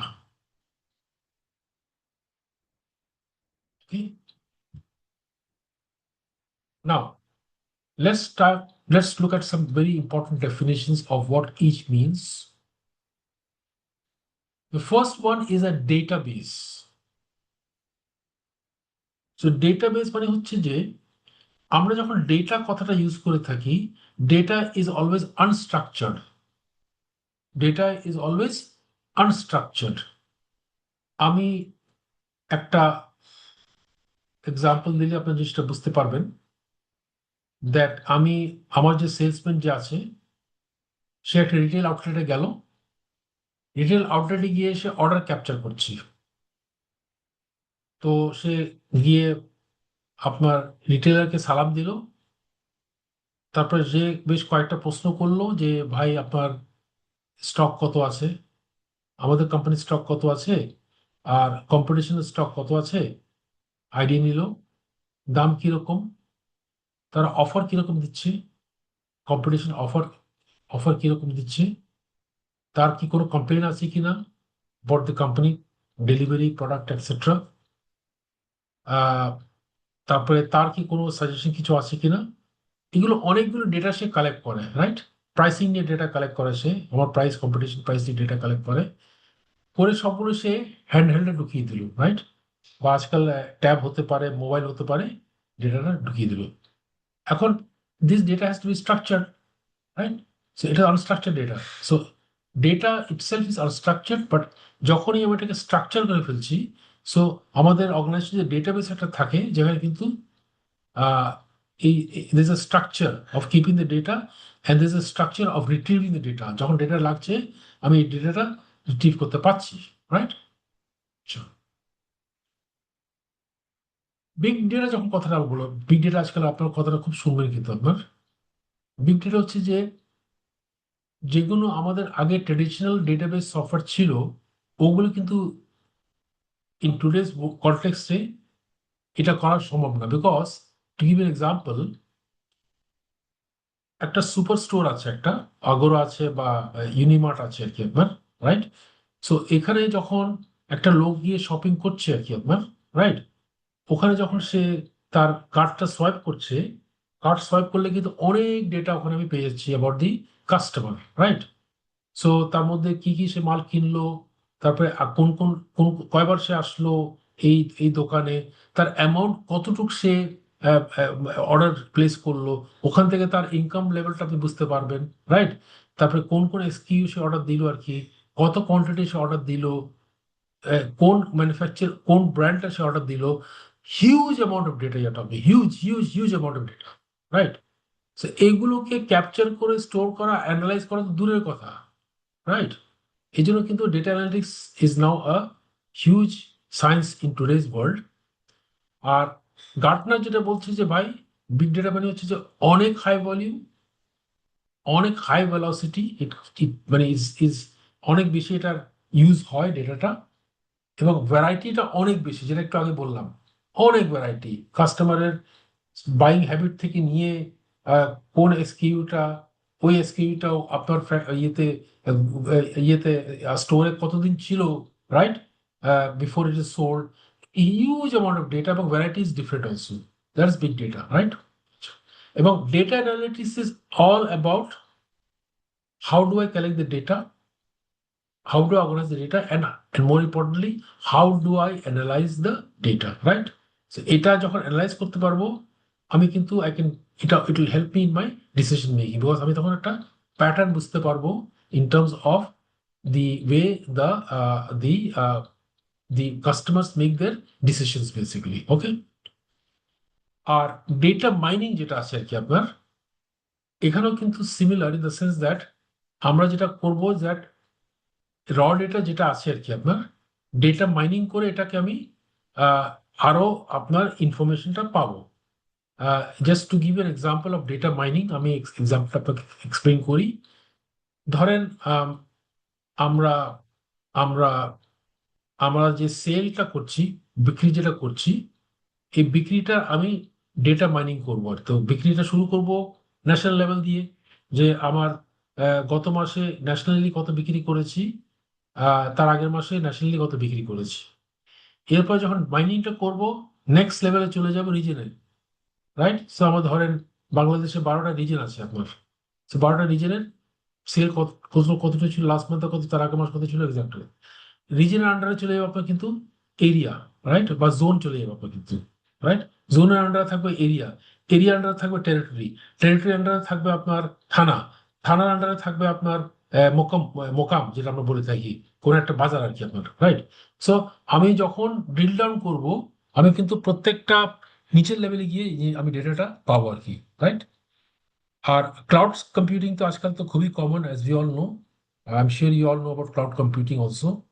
So এটার এটার প্রচলনটা অনেক বেড়ে গেছে এখন। কেন বেড়ে গেছে একটু পর আমরা ডিসকাস করবো। And last but not the least, IoT. IoT is now very very very very common, extremely common. যে কোনো ডিভাইসে আপনি কিন্তু আইটি পাবেন, কিন্তু every device has got IT, right? যে কোনো ডিভাইসে কিন্তু। So IoT is now also used very widely in many cases আর কি বেসিক্যালি। সো এই সবগুলো তো আপনার মোটামুটি কম বেশি আইডিয়া আছে নাকি in terms of this definitions? Yes পুরোটা স্যার। কি বুঝতে, ইয়েস পুরো কি স্যার। বুঝতে কারো অসুবিধা হচ্ছে? Okay, good. Now, why is this explosion of data, right? The first one is that internet এবং স্মার্টফোন ইউসেজ, রাইট? গুগল বলেন, ফেসবুক বলেন, হিউজ অ্যামাউন্ট অফ ডেটা, কিন্তু huge is the word for it. আপনি যখন একটা buying করছেন, আপনি যখন অনলাইন অর্ডার দিচ্ছেন, আপনি যখন একটা স্টোরে গিয়ে অর্ডার করছেন, সব জায়গায় কিন্তু অর্ডার আপনার ডেটা প্রডিউস হচ্ছে, রাইট? তারপর social media, e commerce, online behaviour tracking, তারপর আইওটি। আইওটি তো এখন অনেক আপনার হয়ে গেছে, লাইক আরএফআইডি আছে আপনার কিন্তু, তারপরে সেন্সর আছে আপনার, স্মার্ট ডিভাইসেস আছে আপনার, রাইট? এগুলো কিন্তু খুবই কমন কিন্তু আপনার। So you guys know about RFID though, I suppose. RFID এটা সম্বন্ধে আইডিয়া স্যার আছে? আগে আগে শুনে নাই, ক্যান ইউ এক্সপ্লেন প্লিজ? ওকে, তো আরএফআইডি আমি একটা এক্সাম্পল দিয়ে আপনাকে বোঝাবো হোয়াট ইজ আরএফআইডি। এবং আমরা যে বলি কিউআর কোড যেটা বলি, right? You know what is QR code তো? Sir yes sir. আরএফআইডি তো হচ্ছে আমাদের ওই যে পাসপোর্টে যে টেকনোলজিটা ইউজ করে ওটা না? So it is radio frequency interface device আর কি, রাইট? সো বেসিক্যালি আরএফআইডি যেটা, এটা is a chip, is a chip, simple as that. RFID is a chip that contains information. Very simple, right? So let's take an example of RFID. আমার একটা আমি আমি আমি আমি সাবান ম্যানুফ্যাকচারিং করি, সাবান ম্যানুফ্যাকচারিং করি বা সল্ট ম্যানুফ্যাকচারিং করি, করে আমি একটা কার্টুনের মধ্যে 24টা বা 48টা থাকে, বা বিস্কিট, অলিম্পিক বিস্কিট, একটা কার্টুনের মধ্যে 48টা পিস অলিম্পিক বিস্কিট থাকে, রাইট? আচ্ছা, এখন এই অলিম্পিক বিস্কিট আমি যখন ট্রান্সপোর্ট করব, রাইট, যখন ট্রান্সপোর্ট করব, এটাকে ট্র্যাক করার জন্য দ্যার আর মেনি ওয়েজ। একটা হতে পারে যে ধরেন ভেরি সিম্পল বারকোড থাকলো, ওখানে একটা বারকোড, আপনি তার বারকোড স্ক্যানার লাগবে আপনার। লাইক ফর এক্সাম্পল এয়ারলাইন্স, আপনি যদি এয়ারলাইন্স দেখেন আজকে, আপনি যখন একটা দেশ থেকে আরেকটা দেশে ট্রাভেল করছেন, রাইট, তখন যে আপনার ব্যাগেজ ট্যাগটা থাকে, ওখানে একটা ইয়ে থাকে না, বারকোড থাকে না একটা, থাকে, খেয়াল করেছেন কি আপনারা? বারকোড থাকে কিন্তু আপনার। সো বারকোডে কিন্তু ইনফরমেশন আছে অ্যাবাউট দি প্যাসেঞ্জার, কারেক্ট? তো যখনই কিন্তু আপনার এই মালটা আমার লাগেজটা ওই লোড হচ্ছে আর কি আপনার, তখন কিন্তু বারকোড স্ক্যানার একটা ওখানে আছে, কিন্তু বারকোড স্ক্যানারটা কিন্তু পড়ে ফেলছে যে এই কাস্টমারের মালটা লোড হয়েছে, ট্র্যাকিং করা যাচ্ছে ইজিলি কিন্তু আপনার, right? Another example I give you, DHL যখন মাল পাঠাবে ওখানে একটা ট্র্যাকিং কোড আপনি পাবেন কিন্তু। আচ্ছা, আরএফআইডিটা যেটা হচ্ছে যে, যেহেতু এটা একটা চিপ আর কি, রাইট? সো আরএফআইডিটা হচ্ছে একই জিনিস। এখানে কিন্তু is a, you can get information about this parcel, যে এই পার্সেলটা ম্যানুফ্যাকচারিং ডেট হচ্ছে এত, এত, কয়টা কয়টা এখানে সাবান আছে, সাবানের ডেসক্রিপশনটা কি, এসকিউটা কি, এটা কিন্তু আরএফআইডি চিপের মধ্যে আছে কিন্তু আপনার, রাইট? একইভাবে যেটা আতিফ বললো, আরএফআইডি আপনার যেটা মেশিন রিডেবল পাসপোর্টে কিন্তু আরএফআইডি আছে কিন্তু আপনার, right? So RFID is very common নাউডেজ। So এখন ইনফ্যাক্ট সেদিন আমি একটা ইন্টারেস্টিং ডিসকাশন করছিলাম আমার ছেলের সাথে আর কি, দ্যাট ও একটা ওই একটা ইয়ে করছিল, একটা ওর এজ এ প্রজেক্ট আর কি, ও ইনফরমেশন টেকনোলজিতে করে আর কি। সো মানে একটা ট্র্যাকিং এর জন্য he was comparing that, okay, can I use QR code or can I use RFID আর কি। সো কিউআর কোডের সমস্যাটা হচ্ছে, ধরেন ও ও একটা ইন্টারেস্টিং একটা সে প্রজেক্ট করছে। প্রজেক্টটা কি জানেন? প্রজেক্টটা হচ্ছে যে একটা ভেড়ার ফার্ম আর কি, ভেড়ার ফার্ম, ঠিক আছে? তো ভেড়ার ফার্মে এখন প্রত্যেকটা শিপকে you can give RFID tag. So RFID tag থাকলে আলটিমেটলি ওখানে অনেক কিছু টেম্পারেচার থেকে নিয়ে অনেক কিছু সে ওখান থেকে আলটিমেটলি পাবে আর কি। সো আরএফআইডি হতে পারে, অথবা আপনি ধরেন ইয়ে বারকোড স্ক্যানার হতে পারে। কিন্তু বারকোড স্ক্যানার যেটা হবে আলটিমেটলি ধরেন নষ্ট হয়ে যেতে পারে, বৃষ্টি পড়লেও নষ্ট হয়ে গেল কাগজটা, কিন্তু আরএফআইডিতে নষ্ট হবে না। So anyways, RFID is simply a tracking device that stores information, right? আপনাকে একটা ইন্টারেস্টিং এক্সাম্পল দিই। সেটা হচ্ছে যে বিদেশে কিন্তু অনেক দেশে কিন্তু এখন তারা যেটা করেছে, আরএফআইডি চিপ করে ফেলেছে। কিরকম? ছোট্ট একটা আপনার রাইসের একটা, রাইস মানে একটা আমাদের চালের দানার মতন আর কি, আরএফআইডি চিপ তারা করেছে, যেটা তারা ইমপ্লান্ট করে দিচ্ছে আপনার আপনার হাতের মধ্যে ইমপ্লান্ট করে দিচ্ছে। এরপর আপনি যখন ওয়ার্ক স্পেসে যাচ্ছেন, আপনাকে বায়োমেট্রিকও করতে হচ্ছে না, আপনাকে কার্ড তো স্ক্যান তো দূরের কথা, বায়োমেট্রিকও করতে হচ্ছে না, আপনি হাতটা দেখাচ্ছেন, দরজাটা খুলে যাচ্ছে কিন্তু আপনার। এটা আরএফআইডি কিন্তু আপনার, রাইট? সো দিস ইজ ম্যারাথনে আরএফআইডি। যেটা ম্যারাথনে যেটা ইউজ করে। ম্যারাথন অলসো আরএফআইডি ইউজ করে। Yes, yup, absolutely, absolutely. Okay, so organizations can now collect both internal data ওই যে ট্রানজাকশনের মাধ্যমে, রাইট, পয়েন্ট অফ সেলে যেটা ট্রানজাকশন আপনি করছেন, বা লয়্যালটি কার্ড দিয়েও আমরা ডেটা কালেক্ট করি, এবং সোশ্যাল মিডিয়া বিহেভ থেকে আমরা করতে পারি। আমরা সোশ্যাল মিডিয়া হতে পারে, ইন্টারনেট সার্চ থেকে আমাদের হতে পারে, রাইট, আমরা করতে পারি, ইভেন বা also the E commerce sites, এখান থেকে আমরা সব জায়গা থেকে ডেটা পেতে পারি। সো যেটা হয়ে গেছে, দ্যাট টেকনোলজিক্যাল ইমপ্রুভমেন্ট যেটা হয়েছে আর কি, যে ক্লাউড প্ল্যাটফর্ম হওয়াতে আর কি বেসিক্যালি, এবং ওপেন সোর্স টুলের জন্য এখন কিন্তু লার্জ স্কেল অ্যানালিসিস আরো ইজি হয়ে গেছে, রাইট? অ্যানালিটিক্সটা কিভাবে হয় একটু পরে আমরা দেখবো। বাট সুবিধাটা হচ্ছে যে যেহেতু এখন ম্যাক্সিমাম ক্লাউড বেসড আস্তে আস্তে হয়েছে কিন্তু আপনার, so information is being centralised in one place, easier for me to access. এবং আজকাল অনেকগুলো ওপেন সোর্স টুল আছে আর কি আপনার, to access this cloud platforms আর কি, very simple to access the database from the cloud platforms আর কি আপনার। Okay.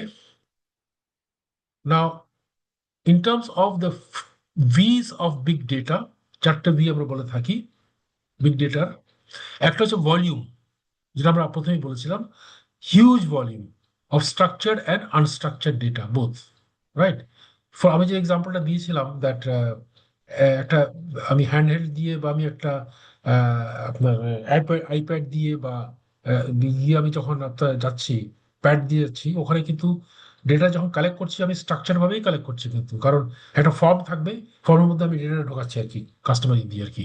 কারণ আনস্ট্রাকচার ডেটা হচ্ছে যে আপনার পয়েন্ট অফ সেল থেকে যেটা আপনি পাচ্ছেন, বা সোশ্যাল মিডিয়া থেকে যেটা পাচ্ছেন, বা আপনার গুগল থেকে পাচ্ছেন, এইগুলো আনস্ট্রাকচার ডেটা আর কি।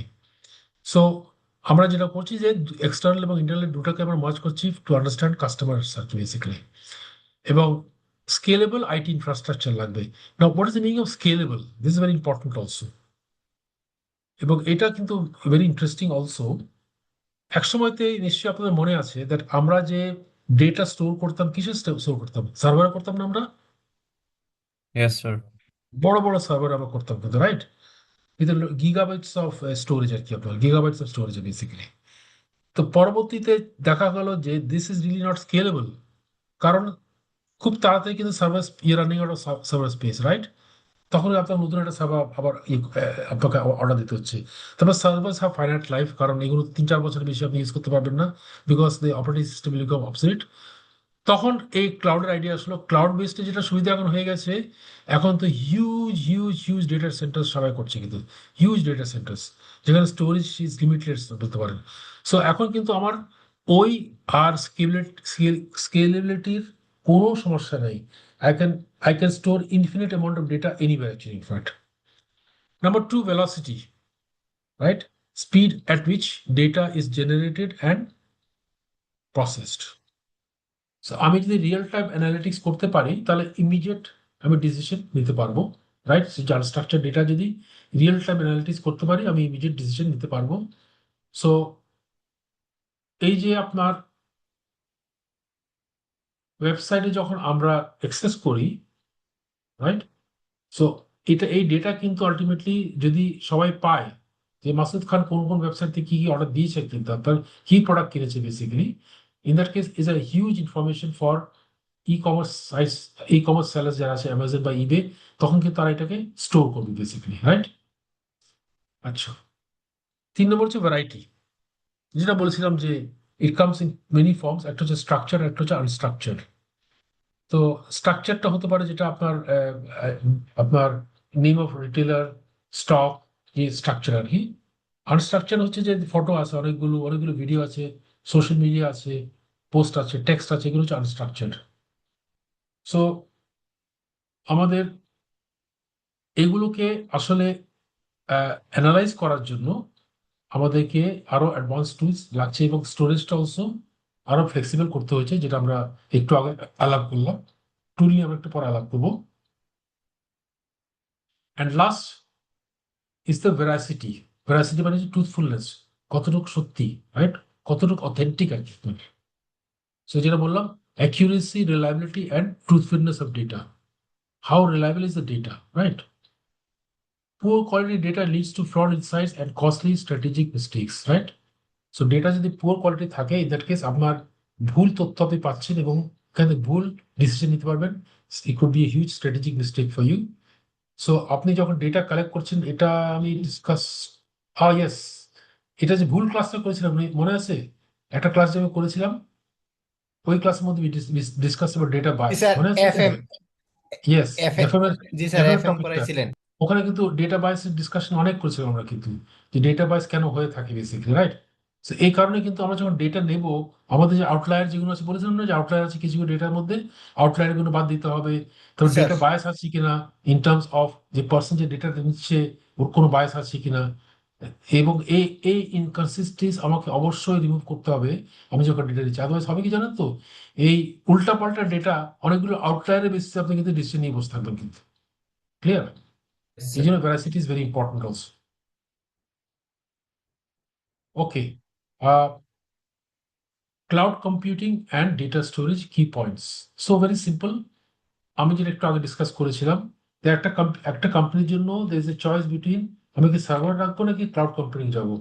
এখন বলতে পারেন মোটামুটি এটা আর ডিসিশনের পর্যায়ে এখন আর নাই কিন্তু, রাইট? এখন কিন্তু অনেকটা বলতে পারেন যে আসলেই কম্পারিজনটা হয় না বলতে পারেন অনেকটা, রাইট? ফোর্স সো এখন এখন ফোর্সফুল হয়ে গেছে অনেক।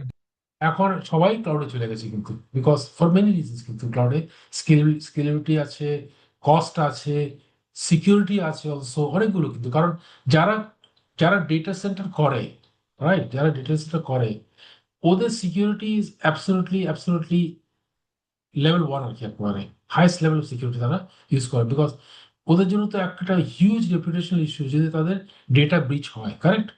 So but as oppose to আমি যদি সার্ভার আমি রাখি, আমার ফায়ারওয়ালটা কতটুকু স্ট্রং, আমি ফায়ারওয়ালটা আপডেট রেগুলারলি করছি কি করছি না, অ্যান্টিভাইরাস রেগুলারলি করছি কি করছি না, একটা বড় issue, correct?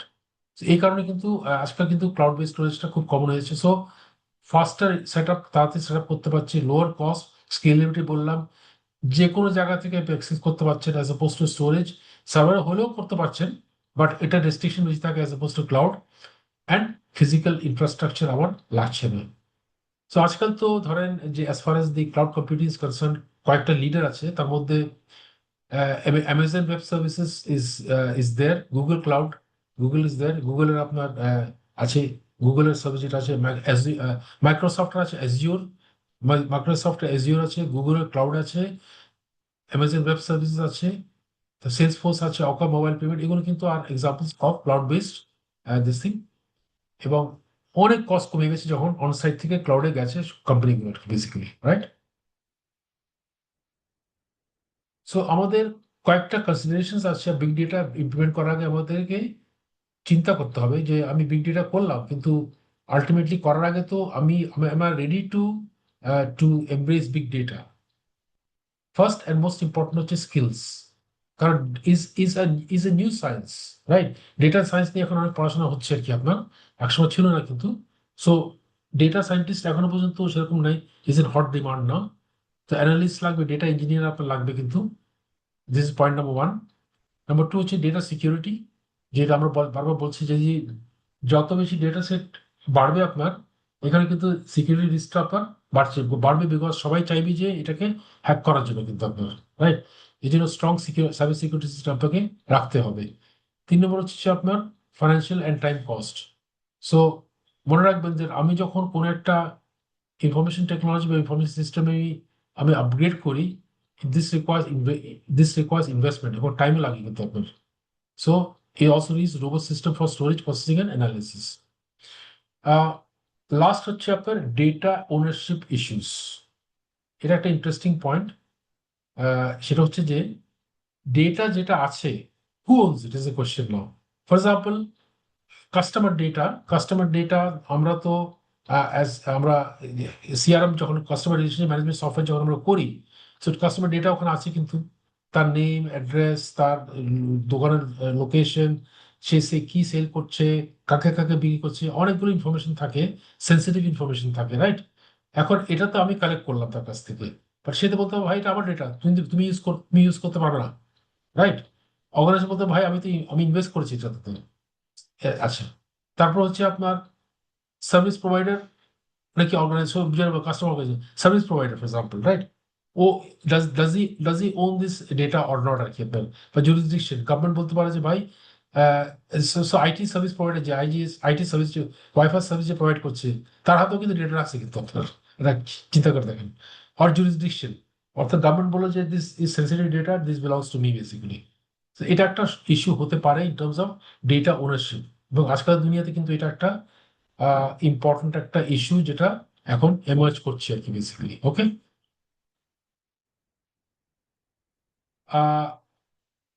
we talked about the key risks after skill shortage in data analytics, legal and ethical concerns with data user privacy, compliance with data protection laws, cybersecurity threat, unclear data sources, and risk of making strategic decisions based on fraud or biased data. This is the summary of the big data risk and challenges. Okay, আর in terms of strategic importance, যেটা আমরা বলেছিলাম, that first of all, definitely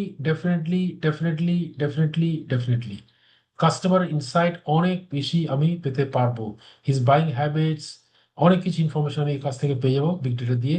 এবং মার্কেটিংটা personalize করা যাবে, because তখন আমি segment করছি কিন্তু আপনার, রাইট?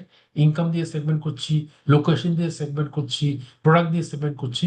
সো মাস মার্কেটিং হতে পার্সোনালাইজ মার্কেটিং, এফিসিয়েন্সি বাড়বে, ডিসিশন মেকিং বাড়বে, আর ইনোভেশনটা আপনার হবে, right? And it becomes a source of competitive advantage also when we use big data, for sure. Okay.